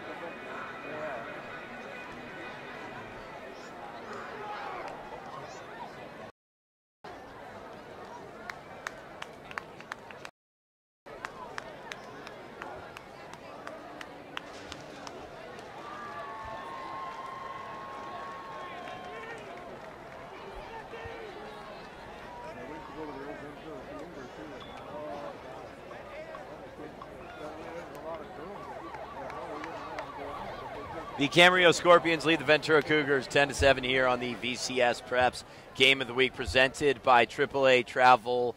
We expected to see a lot of fireworks, and instead we just saw a couple of matches burning, I think. It really was a methodic opening half of football, and we're all really interested to see what happens in the second half of play. About 2.5 minutes to kickoff here, at least at Turner Field at Larrabee Stadium in Ventura, California, on the Game of the Week. And I say we all are excited, Derry, because it's not just Danny Page, that's me. It's not just Derry Eads, the Deuce, but it's Will Cowan, the athletic director at Ventura College. Will, this has been a long time coming, and we're excited to have you in the booth, man. Well, it's a pleasure to be here with you two gentlemen. I'm looking forward to football. It should be a good half of football. What's your take on the opening half of football? It was a little bit slower than I think most of us thought it would be. Yeah, the pace was slower, especially with Ventura and that no-huddle offense. I expected to see a little more from them. But I thought it was fairly physical. I was very impressed with the Camarillo front seven and their ability to defend the run and get Ventura into those third and long situations. Derry, isn't that what these two teams are kind of trying to prove in some ways? They're seen as these finesse teams, but aren't they trying to show everyone that they're a bit more physical than their reputation dictates? Well, I think Ventura's always been known as a very physical team, great defenses. I think for Camarillo, it's more important for them to kind of show that they're physical and ready for the big move up to another league. Ventura really made the adjustment. Camarillo, on its first drive, 79 yards. After that first drive, Camarillo just got 61 yards. Wow, a huge difference and a big adjustment from Ventura. And the big thing was holding the two field goal attempts. You know, one where they missed when they held them at the 10-yard line on 3 downs. Yeah, that was huge. And even Camarillo was about to go up, it seemed. You know, they moved the ball effortlessly on the opening drive. They moved the ball inside the Ventura 30, and then they just got stuffed at that point. Yeah, the big thing I saw was the big transfer from Crespi, Nico Lima. He, as the tight end for Camarillo, was a big presence in that first drive, and I felt that the Ventura defense paid much more attention to him on the reroutes and in that over-the-middle passing game. You know, I keep a running list throughout the season of potential all-league players, or I should say all-county, as we get together at the end of the year, our traditional meal, and we vote on the Ventura County Stars, you know, all-county team. The nomination that's come out for me this week, Keenan Moran. Really, really nice performance at the linebacker spot for the Cougars. Cougars prep to kick away. Tristan Kantak will boot it down to Ryan Muscarella and Elijah Alexander. And now Alexander moves out of the way. It's all Muscarella, and why not after that return? Oh, man. I'm guessing the Cougars might try to angle this kick and try to pin him down on one of those hash marks. Yeah. Kantak's run-up seems a little short. And there you go. There's the pooch. Angled toward Alexander. Alexander takes it at the 15. He has a bit of a seam. Up to the 30. Still on his feet. Alexander spreading wide left, and he's taken down at the 42-yard line. So they kick away from Muscarella, and Alexander's there. I tell you what, the special teams for Camarillo have been really excellent in this game. Coverage and returns. Yeah, they do a nice job. They stay on their blocks, and it seems to be something they must work on an awful lot in practice. Big point of emphasis for the Scorpions. That's another one of those elements that we were talking about in the first half that's just really important when it gets down to your 3 league games, down to the post. Those little things just really add up. 10 seconds in, first down and 10. There's Nico Lima with a shift. And here is a give to Isaiah Otis. We were wondering where Otis was. We hadn't seen him in this contest. And we'll have to get information from Jack Willard on that after and he the goes game. goes off the field. And he sprints right off the field. Again, he was banged up, a bit of an injury doubt. But Otis has made it out there. It's his first carry of the game. Constantine will look to work from under center. You know, that's one thing that Teo Sanchez brought to this offense. They'll work from Shotgun. Running wide left is Colby Stevens. Stevens of the 35-30. Great opening drive for Camarillo, and he's finally run out of bounds at the 22-yard line. What a burst from Stevens, 1st and 10. Yeah, you know, the Scorpions are doing a really nice job with some of those short motions, utilizing the tight ends, and they're really outnumbering Ventura at the point of attack, as we saw there. You know, they're gaining a lot of yards going from east to west, setting it up. Yeah, that's that short motion. It kind of outflanks the outside linebacker for the Cougars, and it sets up a good situation there on the perimeter. Colby Stevens, one of the surprise players of the year. Yeah, that screen pass completely buried by the Cougars. If I could see the number, I could tell you who made the tackle. Boy, those uniforms were something special, Will, aren't they? I think it was Carter Woodruff on the play. My alma mater has become the Cheetahs. Unbelievable. You know what? But if it motivates the players, Coach Garcia's fine with it. I'm sure that's your attitude as well at Ventura College. That's right. You just want to keep the guys happy. That's all that matters. 2nd and 12. I don't think you'd sanction any cheetah print pants. Here's Hurlbut on the backside blitz, thrown up toward Lima in the end zone. Did he make the catch? No, incomplete. Shoved out of play, and a nice job there by the defensive back to prevent Lima from touchdown catch of the night. Didn't catch who the DB was over there, Deuce. Did you see? No, I didn't. Couldn't see the number. There's about 3 numbers over there that you couldn't see. It's a fine line Constantine walks sometimes, isn't it, between on the end zone and making a brilliant throw. We'll throw near side, tipped in the air, and it's Keenan Moran again. Nearly with the interception. Yeah. He's going to get one tonight at some point. That was a Phil McCune special right there. A little matchup zone look from the Cougars where they send the outside linebacker to try to jump underneath that short throw. Coach McCune defense there on 3rd and long. And Coach McCune's back, Deuce, as well. The defensive backs coach, I believe, taking a vacation with the wife, though, next week. He'll miss 2 weeks of the season before returning for the 41-yard field goal attempt. Erickson's 1 of 2 on the night. Missed from nearly the same spot, and this one should come up a little short. No. It is short. Yeah, it is short. I thought it just snuck through. He's had enough leg on several kicks, but just not quite accurate enough. Erickson now at 50% on the season, although a couple of these kicks, both tonight that he's missed, have been over 40 yards. Is asking a lot. Kicker. Not even 2 minutes into this game. What a quick drive from Camarillo. How many plays did they run? Do you have that accounted for? That was 5 plays. That's 5 plays, that drive. Here's Peralta. A little bit of misdirection, and Peralta picks up 2.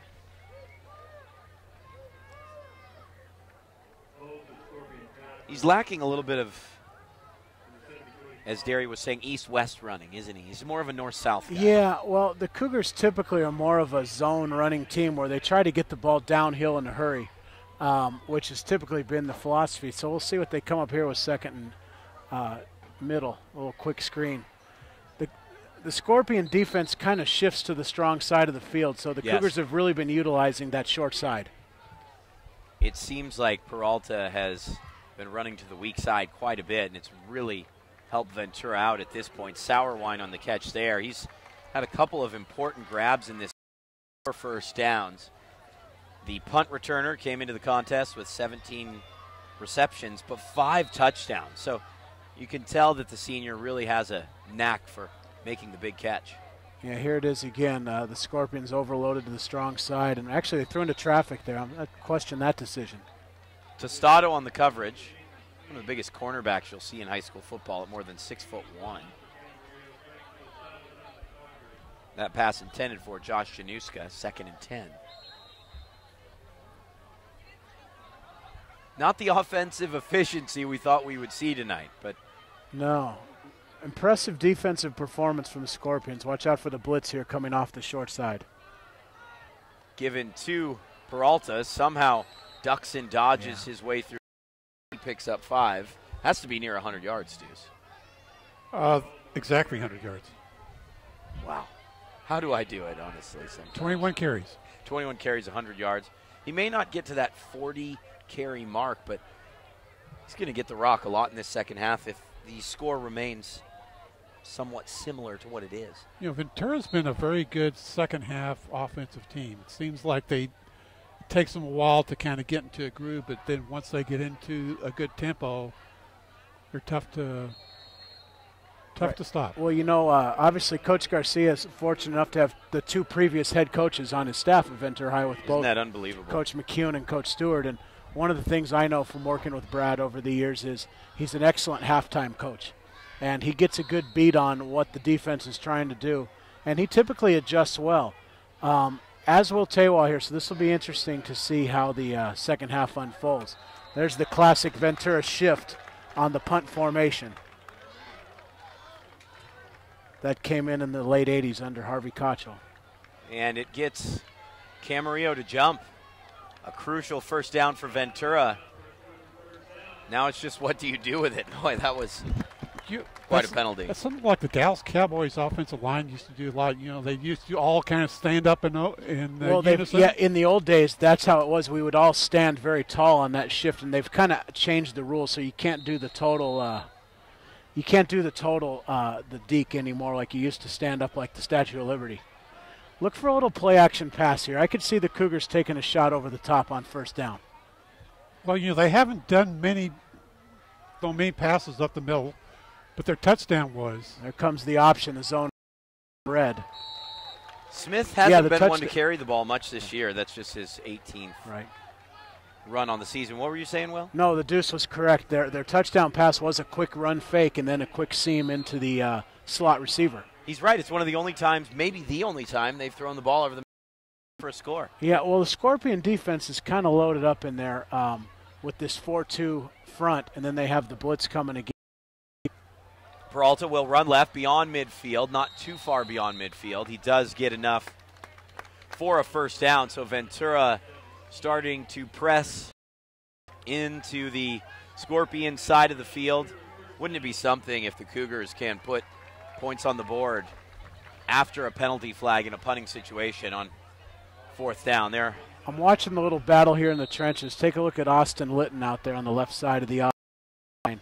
He's doing a nice job battling right there. Number 60, where is he? 52. Battling Wyatt Zan.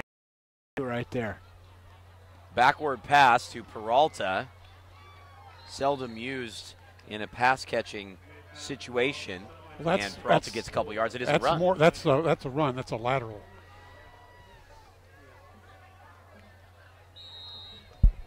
Did you get that as a run?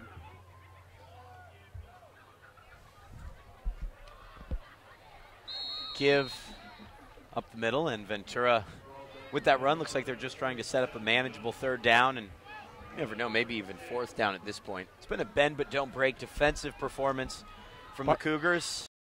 The Cougars seem to really establish that run game and play at that tempo. They'll be happy to win 14-10, let's put it that way. I have that same feeling. It seems like they're really trying to manage the game at this point. There's here comes the bootleg. Penalty flag down. Smith might get away, and what a hit on the backside by Litton. Absolutely leveled one of the players. Surprised there wasn't a flag for that. There was an initial penalty flag right when the ball was snapped. And Austin Litton with a big hit. Yeah, his family's excited. His mother, Deb, volleyball coach here at Ventura for decades, seemed a little excited on that play. Penalty against Ventura. Nothing like seeing your child obliterate another child, you know. I love the Littons. They're a big part of this Cougar football family. Yep. You have to call it. And I don't mean football family, just really Cougar athletics. Sports family, Cougar Athletics family. Yeah, Debbie's been a mainstay here for many years, since the mid-'90s, coaching volleyball. Jonathan Williams of Camarillo had to be kind of helped off the field a little bit. It's a false start on the penalty, probably on the tight end. It looked like might have left. So illegal procedure goes against the Cougars. 3rd and 11 now. They did come up short of the first down. Camarillo blitzing on that strong side. Smith has to get rid of it. Overthrown. And it's back to a punting situation for the Cougars as they were seeking out Roger Palacios. But Smith had time to set his feet and make the throw.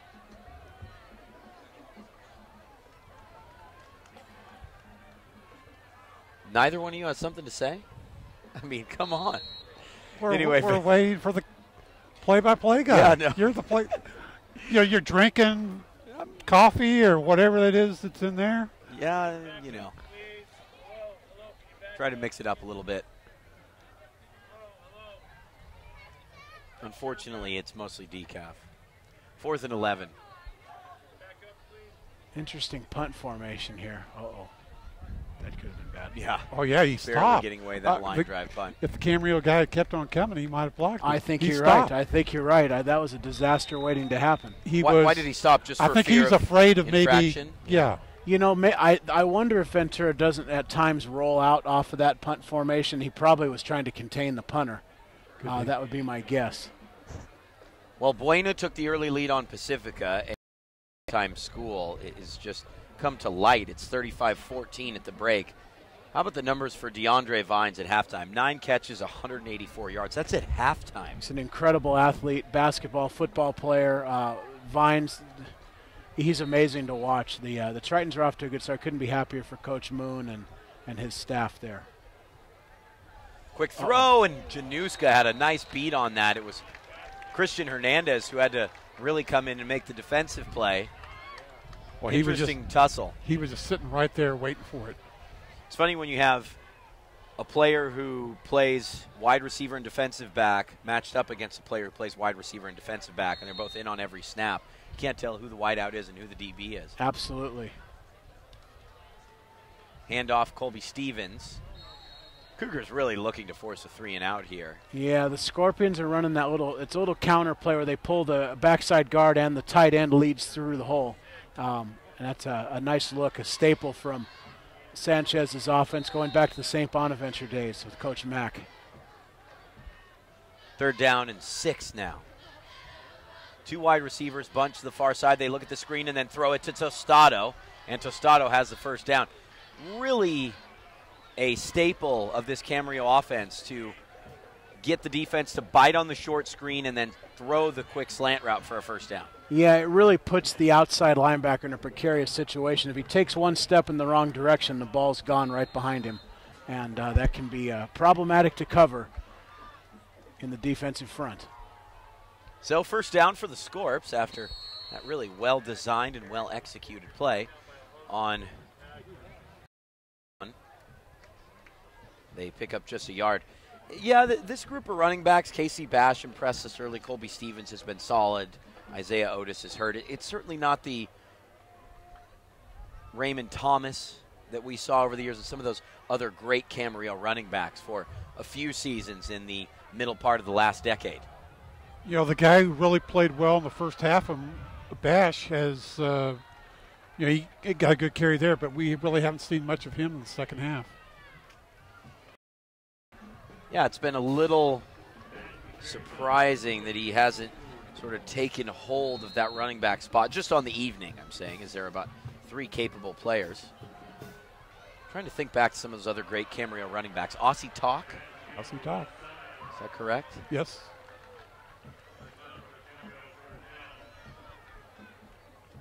Conrad Kataki. Yep. Also had a couple good years for the Scorpions. On 1st and 10, quick play. Constantine throw Tostado, gets away from the first one, now trying to beat the second Ventura player. And Cougars have done really well to limit yards after reception for Tostado. He's had something of a quiet night. It's that swarming defense. He's 13 of 22 for 123 yards, so less than 10 yards per reception. That's a really good job. Ventura will take that any day. Statistically, we had a rare figure coming in, and that was that both quarterbacks had completed 70% of their passes. Not tonight. Not tonight, but that's a statistic you see very often, that in a high school game, both players are at 70%. Granted, a lot of those are short throws over the middle.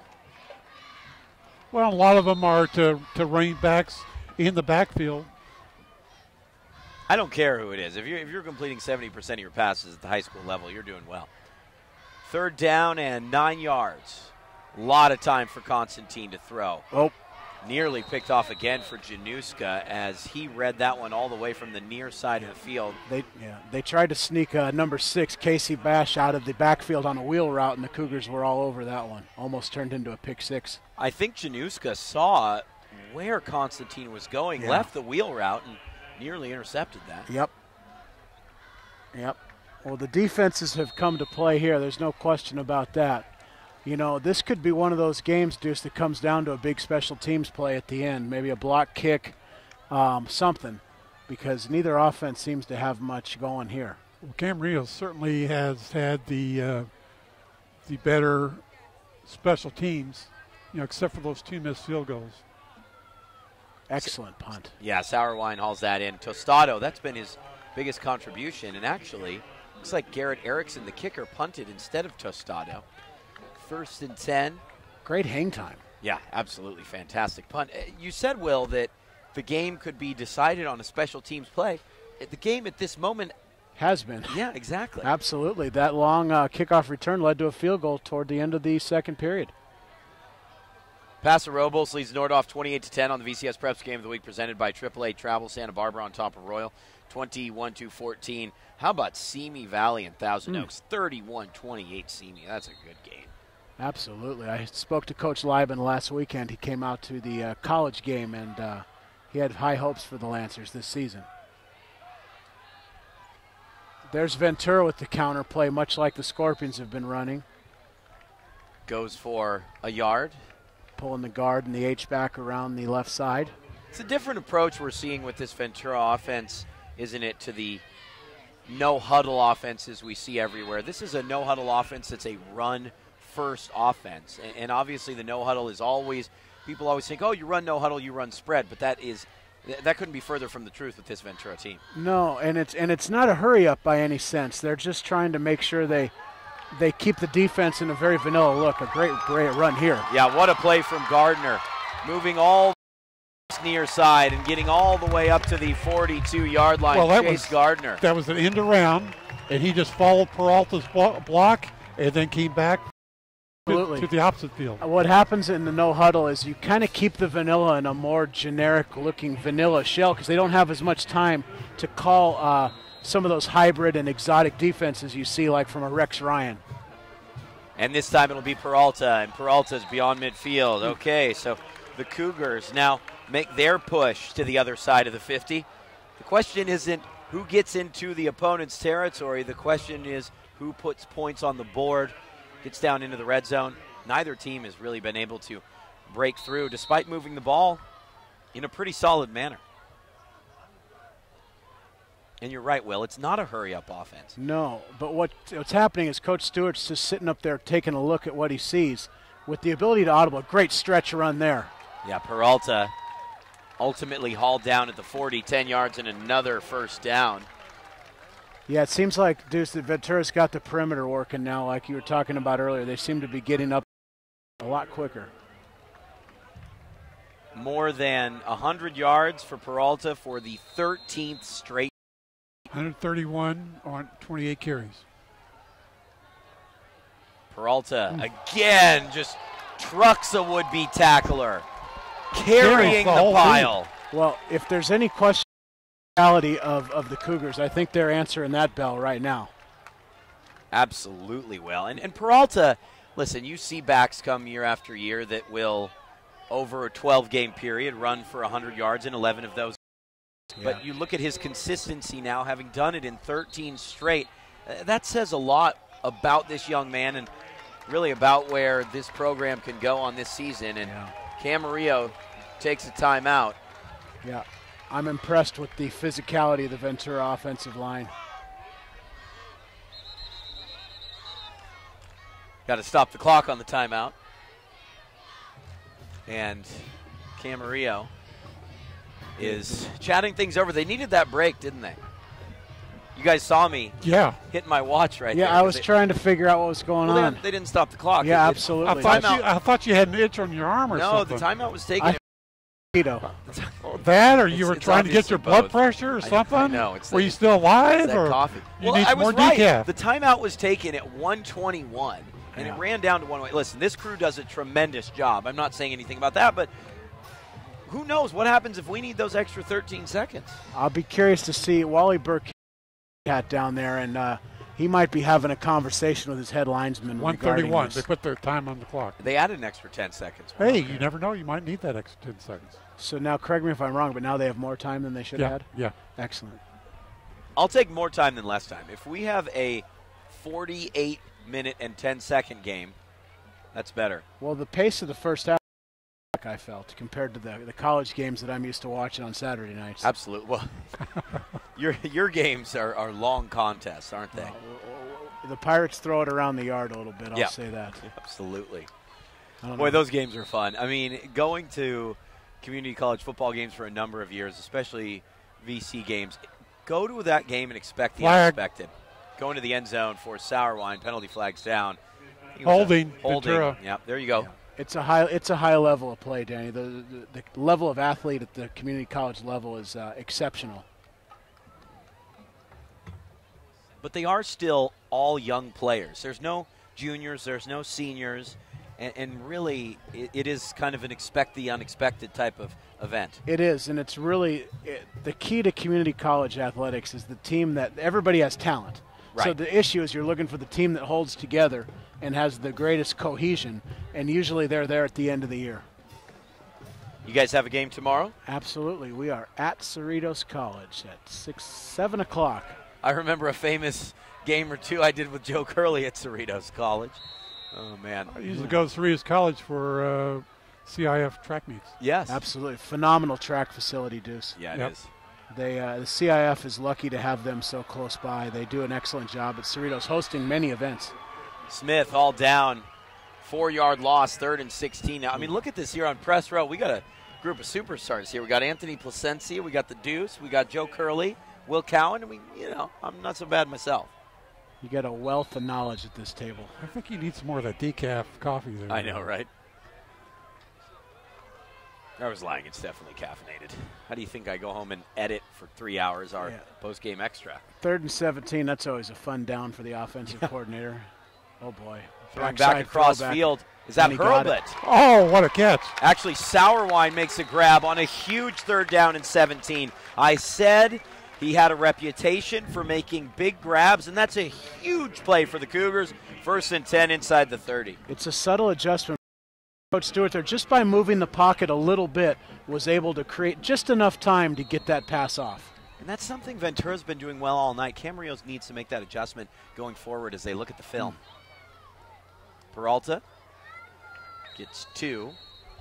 2nd and 8.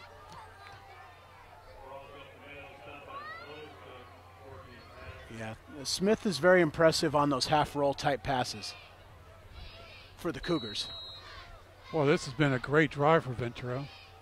Smith Starting with a on 17. quick screen attempt. It was actually a bit more of a swing route with Yeah. a blocker set out in front. Well and it's 3rd scouted and 8. out. Yeah, it was well scouted out there. Jonathan Williams, number 37, excellent coverage from his linebacker post on that play. 10.2 seconds remain. I wonder if the Cougars might even run the ball here and game-tying field goal. Wouldn't surprise me. Just get a few yards even, sweetens the deal a bit more. Blitz coming. 6-man pressure from the Scorps. Throw it up. Januska and Tostado, and of course Tostado comes down with it. Room to run to the 10, now 15, going to the opposite side of the field, and a nice open field tackle from Peralta. Yeah, the Scorpions on that time came with a 6-man blitz playing what we call a zero coverage over the top with no safety, forcing the Cougars to put the ball up a little quicker than they would have liked to. And it spoils Ventura's drive. Tostado down injured on the opposite side, which is, I think, heartbreaking for all of us. Our favorite players to watch in the county will take a timeout and certainly hope that Frankie Tostado comes back for the 4th quarter of play as soon as play is set to resume. We will return. The VCS Preps Game of the Week presented by AAA Travel. The score remains the same. Camarillo 10, Ventura 7. We'll be right back.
Frankie Tostado holding on to that, or at least favoring that right arm, and it looks like he will come off the field on the VCS Preps Game of the Week presented by AAA Travel. 10-7, Camarillo leads Ventura.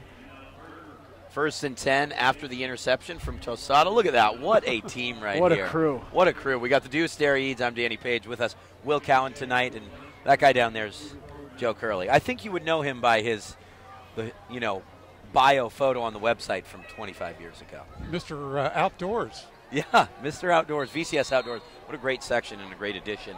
Speaking of great addition, Will, it's been a lot of fun to have you here on the broadcast tonight. Absolutely. It's always a pleasure to come on the air.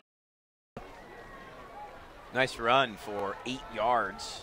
Sort of picking his way through traffic was Colby Stevens. He only picks up 6, 2nd down and 4. It'll be interesting to see if the Scorpions are trying to send a little message here to match the Cougars' physicality we saw in the last drive.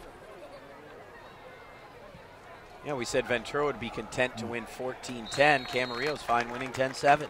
You know, it's been a while since Camarillo's really put a sustained drive alive since early in the second quarter. Yeah, that long drive with the second missed field goal was only 5 plays. Yep.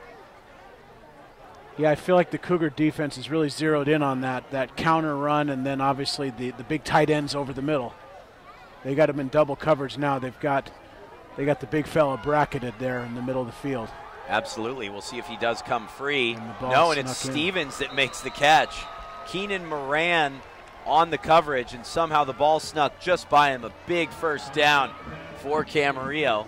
Very, very accurate passing. Well, he can't thread the needle between about 3 defenders. Yeah, Jake Constantine's really feeding that ball in there nicely. There's that counter run again.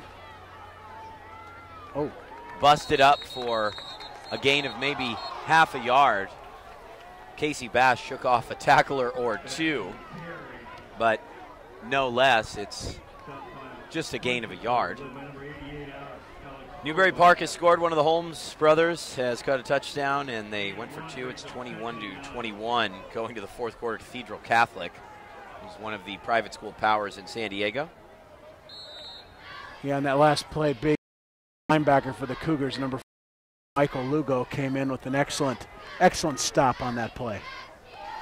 Fake the bootleg now. Yeah, here's Constantine rolling right, throwing 15 yards downfield, and what a grab.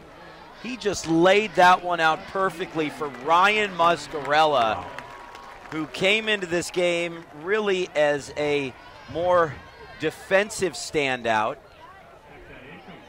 And ultimately, the pass is incomplete. I thought he made the catch. I think he may not have gotten a foot in bounds because the comeback route on the sideline was caught.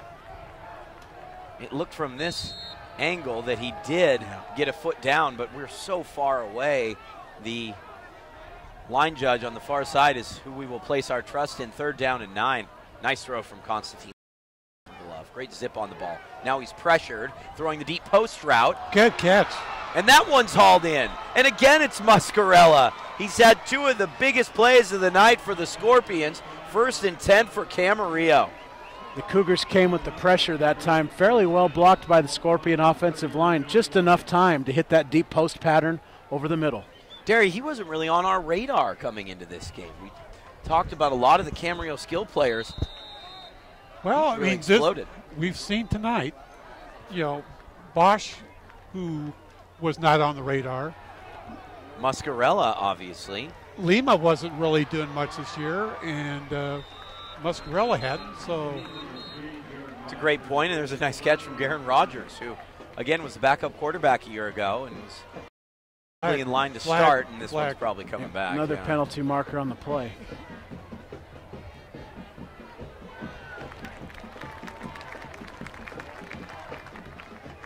This one more than likely going against Camarillo.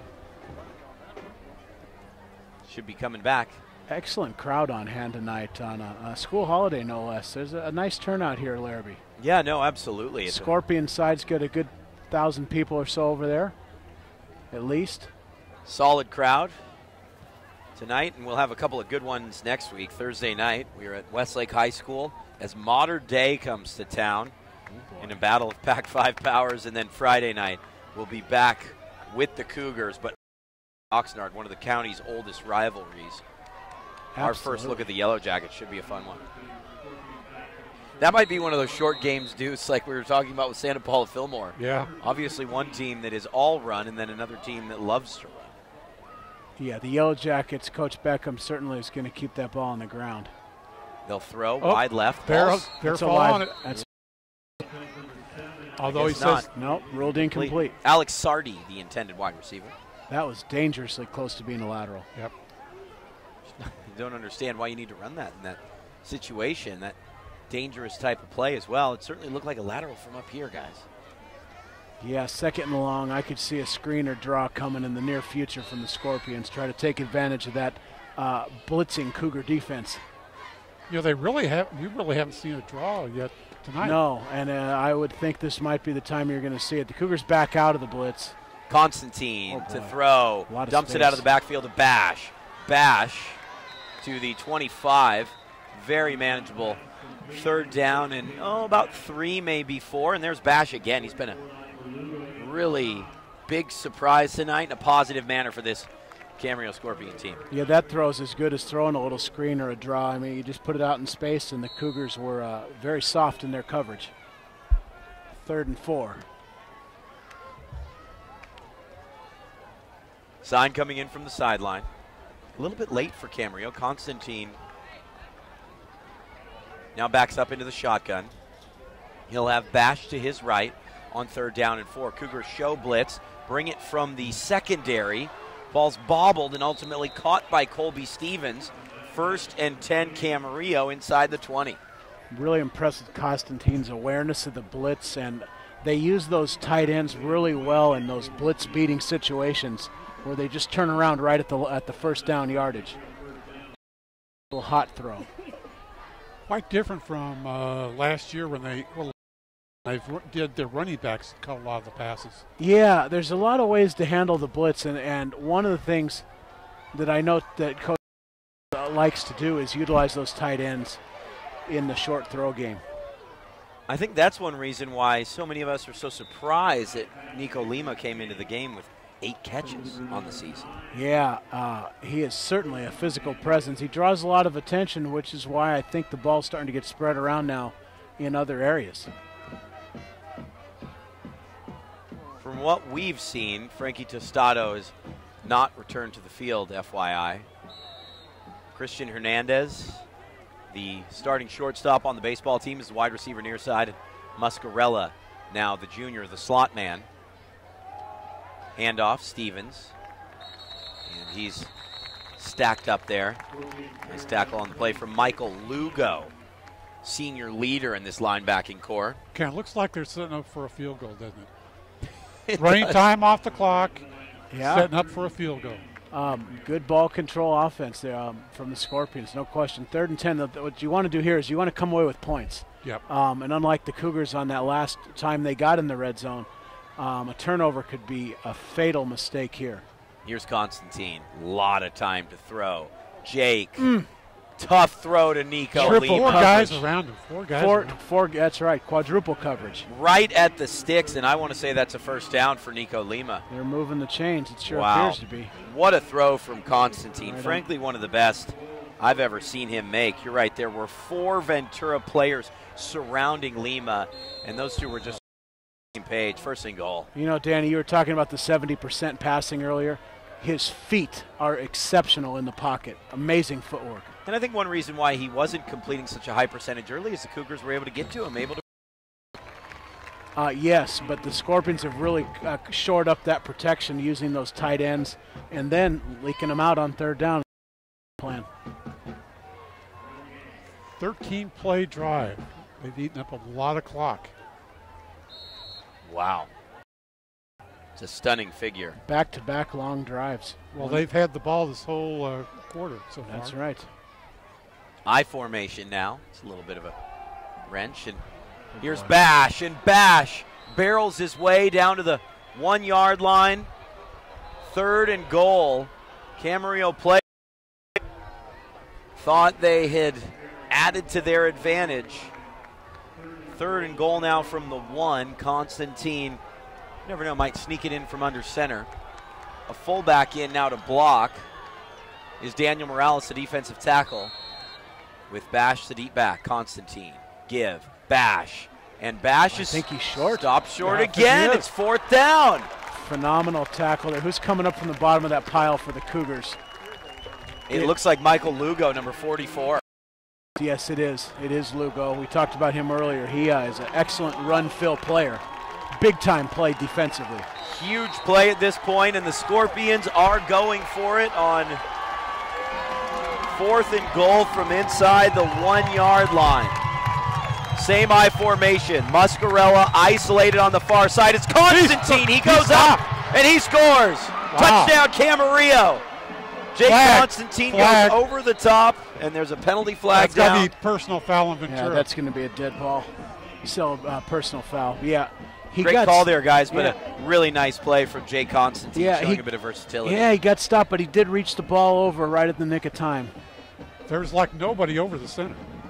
That's a problem on the goal line. Yeah, that's it. Usually guys in the A-gaps. There wasn't a center to play before, so I'm sure he saw it, and then again, that had to be almost an automatic. At this level, too, at the high school level or collegiate level, those plays are just tough to stop. Well, yeah, and especially whenever you and take the ball back 5 yards to hand it off, you run the risk of a lot of different things happening. Camarillo into this flex PAT formation. Now they was it a personal foul that's going to be assessed on the kickoff? Yes, Is that what they came up with? Yeah. It's going to be tough for Ventura. They'll have tough to score twice. Yeah, and more than likely will have difficult field position. I tell you what, I wouldn't be surprised if Camarillo doesn't kind of pooch punt. Right here. Catch Ventura off guard. It's a great point. I mean, in He's the high school game, you're in kicking from the 45-yard line.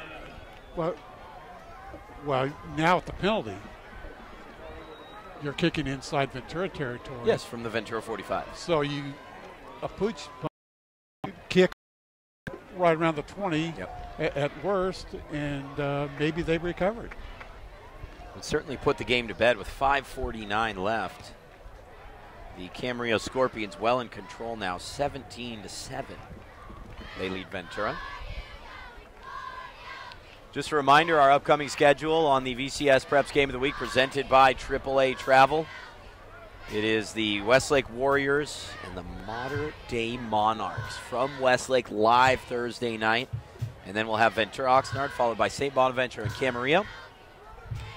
The rest of the schedule is still very much up in the air, but tentatively we plan to have Newbury Park and Westlake followed by Camarillo and Newbury Park, which could be the league title decider. Some interesting games that lie ahead here over the next month. Quality football here on the Game of the Week presented by AAA Travel. Boy, how big was having minutes and 11 seconds.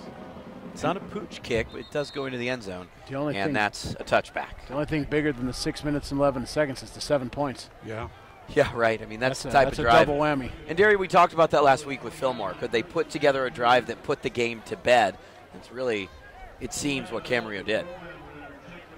Yeah, unless, Ventura came up with a real big play very quickly to get back in the game and stop Camarillo on out. This is the VCS Preps Game of the Week presented by AAA Travel. Remember, for all your vacation needs, visit your local Ventura County Auto Club office in Ventura, Camarillo, Thousand Oaks, or Simi Valley. Just head to aaa.com/travel. Big thanks to our sponsors, AAA Travel. Looking forward to reading the Ventura County Star in the morning. Make sure you subscribe to the Star and discover what's happening in your neighborhood at a price less than your daily cup of coffee. You can be informed and stay in the know. What we know is that Simi's leading Thousand Oaks 38-31. Westlake's on top of Dominguez 41-7. St. Bonaventure is fired back to take a lead over Upland, their first home game of the year. Smith looking to throw, gets away, and he takes on a Camarillo tackler, picks up the first down at the 31. Yeah, Smith kept his vision downfield there as long as he could, but probably a while tuck and run at that point. It was highlighted as one of the big games of the week, and that Simi Valley Thousand Oaks game has been an absolute thriller. How about St. Bonaventure and Upland right now, 21-19 after 3. It was 19-7, and that's intercepted. Picked off by Camarillo, and that could seal it for the Scorpions. A pick from Jonathan Williams, a backup linebacker who was in after an injury to one of the starters, Colin Kirkson. Williams was supposed to see only marginal time tonight, but he makes a huge play. 1st and 10 Scorpions. Earlier in the third quarter, he was shaken up a little bit and had to be helped off the field. Exactly. Great point, too. It hasn't been the easiest game here. Smith just didn't release the ball properly. He didn't have enough on that, and the route was really well read. 3 interceptions by the Scorpion defense. I think it goes back to that 3rd down and long for Ventura when if they had picked up a few yards, might have had a chance at a field goal. Nice tackle on the play, Michael Lugo. Yeah, there he is again. These two linebackers for Ventura, whether it's Lugo in the run game or Keenan Moran in the pass game. Absolutely. They're a handful inside for all the future Channel League opponents. Yes.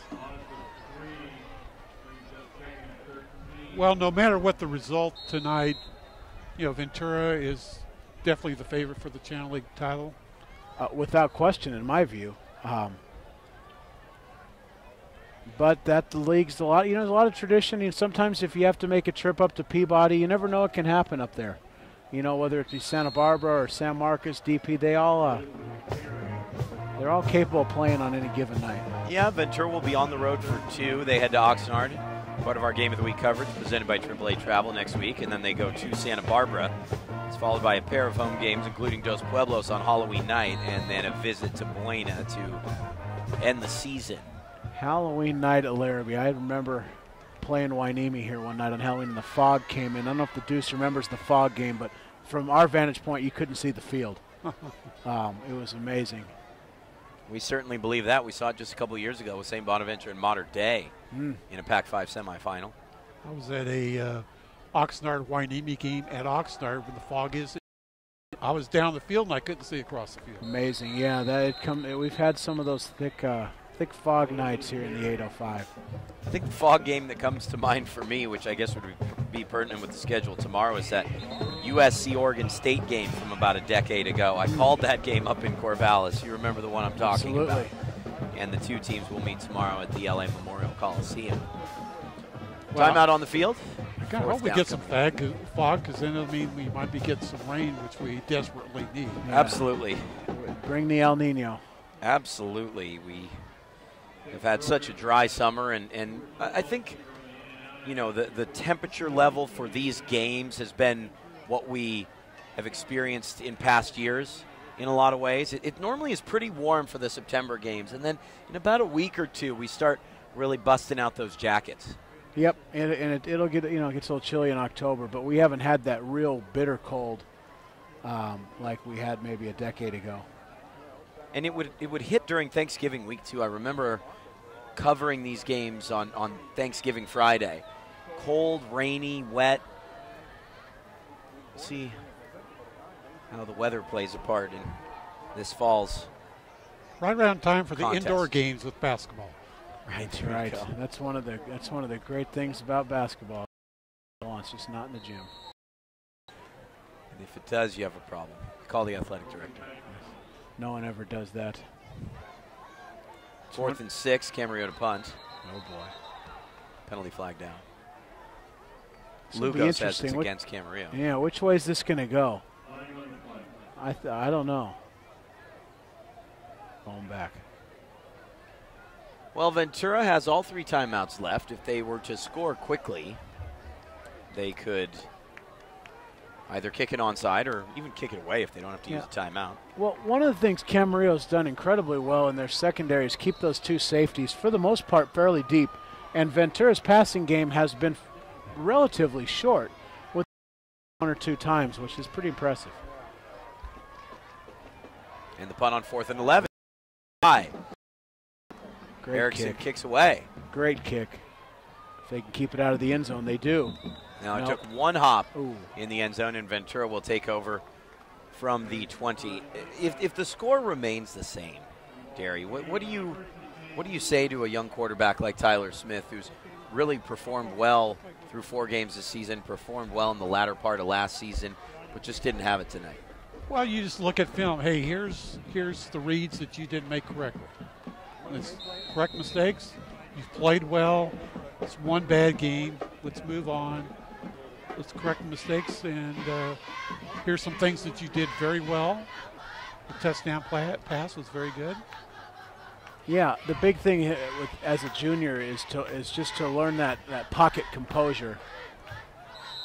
Took a hit there. Yeah, it's hard to stay composed. It's hard to stay composed when you take too many of those shots. Camarillo's really ratcheted up the pressure. I think Smith has been able to, for the most part, stay pretty composed when he has had time. Yeah. But there have been a number of instances where he just hadn't. He's been on the run. And that's the maturity process. He will learn to recognize those blitzes before they happen based on the secondary coverage and the safeties creeping into the box, and he'll get better in that regard. Little bubble screen. Yeah, nice use of the screen there. Januska gets Ventura to within a couple yards of a first down. Yeah, looks like a 3rd and 2, a long 2. Sauerwein will be the wide receiver to the near side, Januska far side. Great thing about running a no huddle is that you're able to maneuver late drives in a more effective manner. Certainly. That run goes for Peralta, and it's a first down for Ventura. Clock stops 2:36. Well, the clock's supposed to stop. I don't know. I don't think it stops in high school on a first down. Well, it stopped here. I know in college it does. Do they stop it finally? They do. Okay. It is supposed to stop. Yeah, it rolled through then. Airing it out, Sauerwein. And Sauerwein tried to go over top of him and nearly brought that in. I think we saw a lot from the Ventura offense tonight as far as what they can offer, but offenses have to have rhythm, and they have to click, and this offense just didn't click tonight. Yeah, I didn't see a true identity there in the offense tonight for the Cougars. I thought that, obviously they were trying to set up the run and some play-action pass. It just didn't really come together. Not any great rhythm. Well, credit the Camarillo defense. I think they did some very good things to kind of mix it up, make things difficult for the passing game. Yeah, well, you can see it right here. They're sitting in that 4-deep coverage and really trying to keep everything in front of them. Well, see, most of Ventura's passes have been that right there, to the sideline, Nothing much up the middle because there's been nothing there, so that kind of limits what you can do. And the defense knows that you're limited in what you can do, and they defend that. Yeah, it's really easy. Defensively, you always want to take away something and force them into a confined space, and the Scorpions do that really well. I think if there's been a player call in as the player of the game, there's Hernandez with an interception, a one-handed grab as he returns that to the 45. And that will pretty much do it for Camarillo. A fine defensive performance tonight. Tyler Smith's 4th interception on the evening, and a nice pick from Hernandez. To me, if there's a player that sticks out, I have Muscarella. That kickoff return, that huge catch on 3rd down, and he's been that free safety that's been able to keep everything in front of him.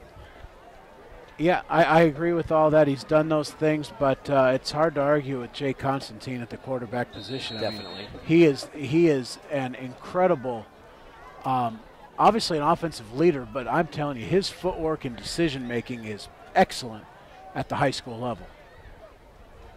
Constantine went through some tough times last year after he was unable to return. It was a week-to-week situation, and that week never came when he could come back.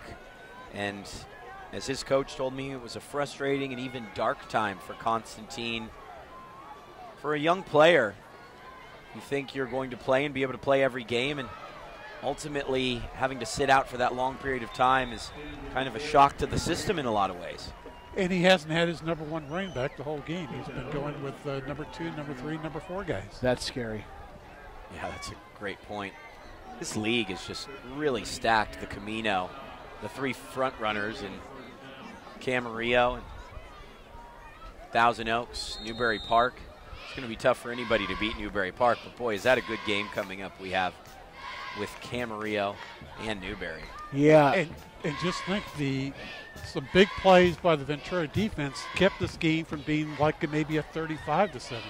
Yeah. Good point. That Camarillo is an old Marmani rivalry back, before the Pacific View League and everything hit.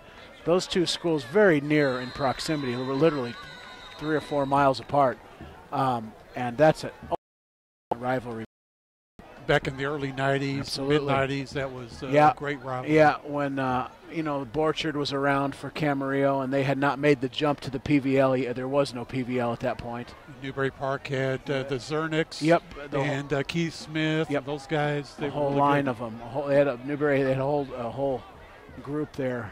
They brought in that big, wide, open passing game that Ventura County hadn't really seen. Right. Well, that started with Cook and a receiver named Leotis Van Buren, who was quite a tough cover, but around 93 or so.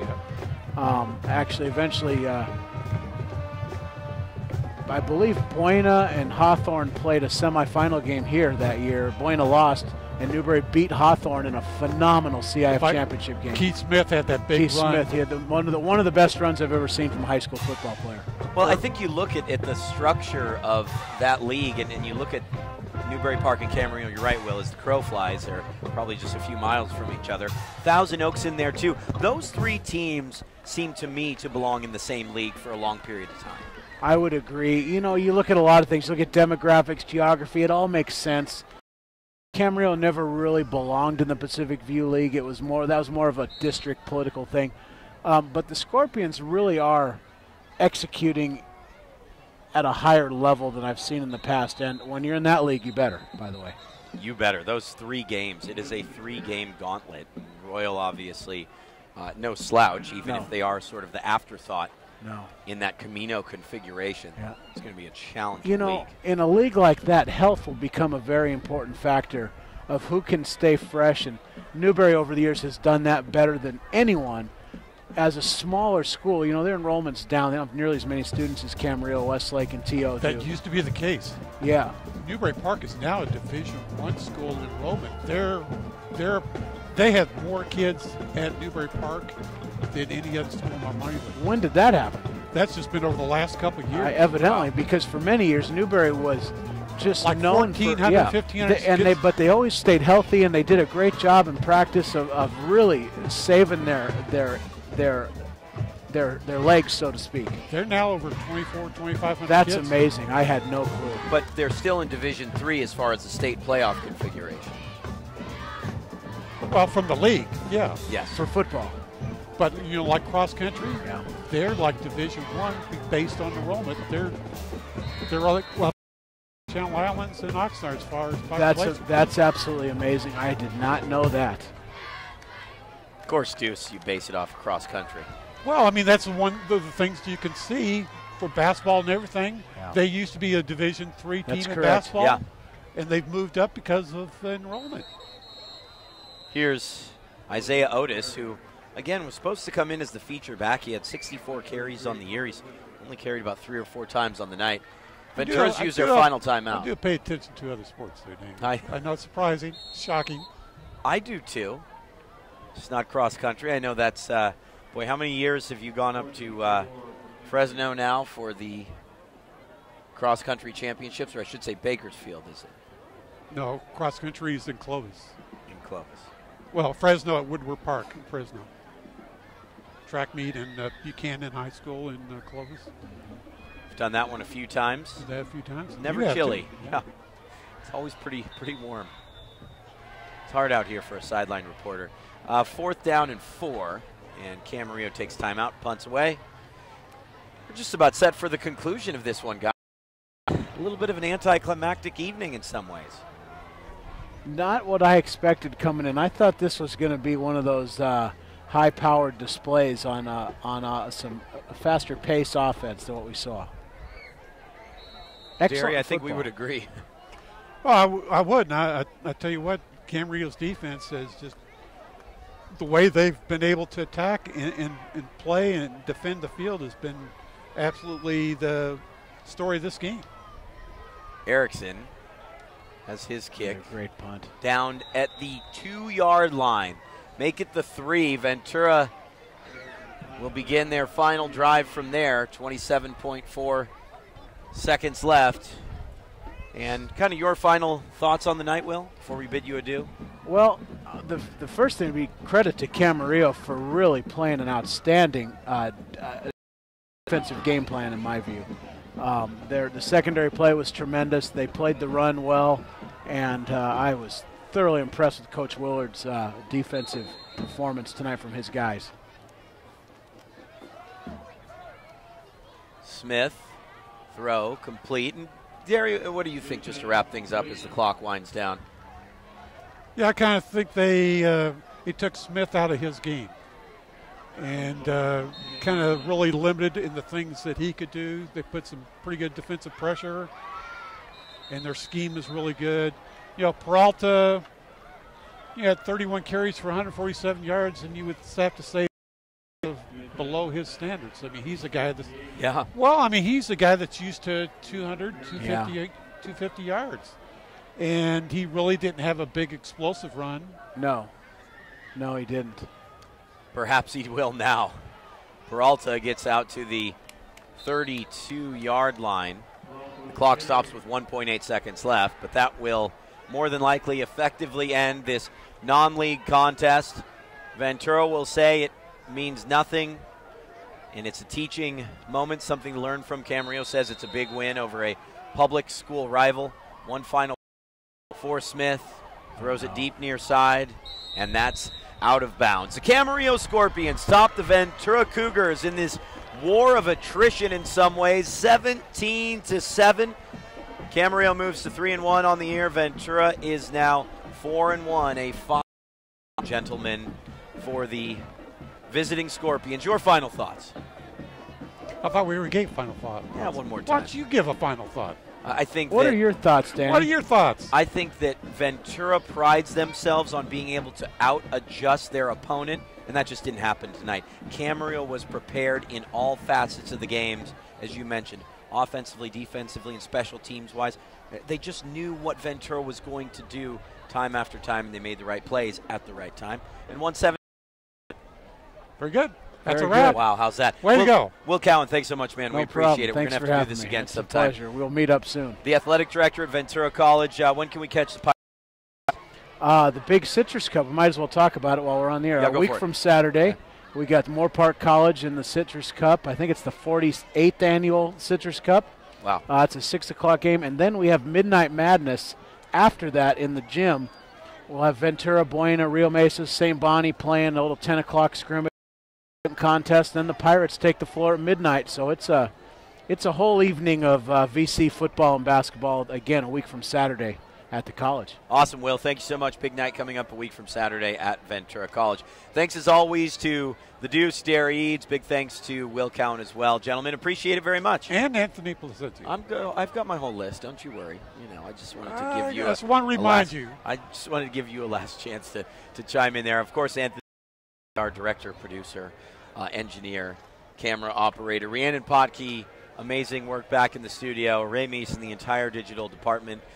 Thanks for everything. John Catalini and everyone involved in sports. Joe Curley as well for joining us up here throughout the game. For my broadcast partners tonight, Will Cowan and Derry Eads, my name is Danny Page. We will see you Thursday night. Thursday night football as Mater Dei visits Westlake. Good night, everyone.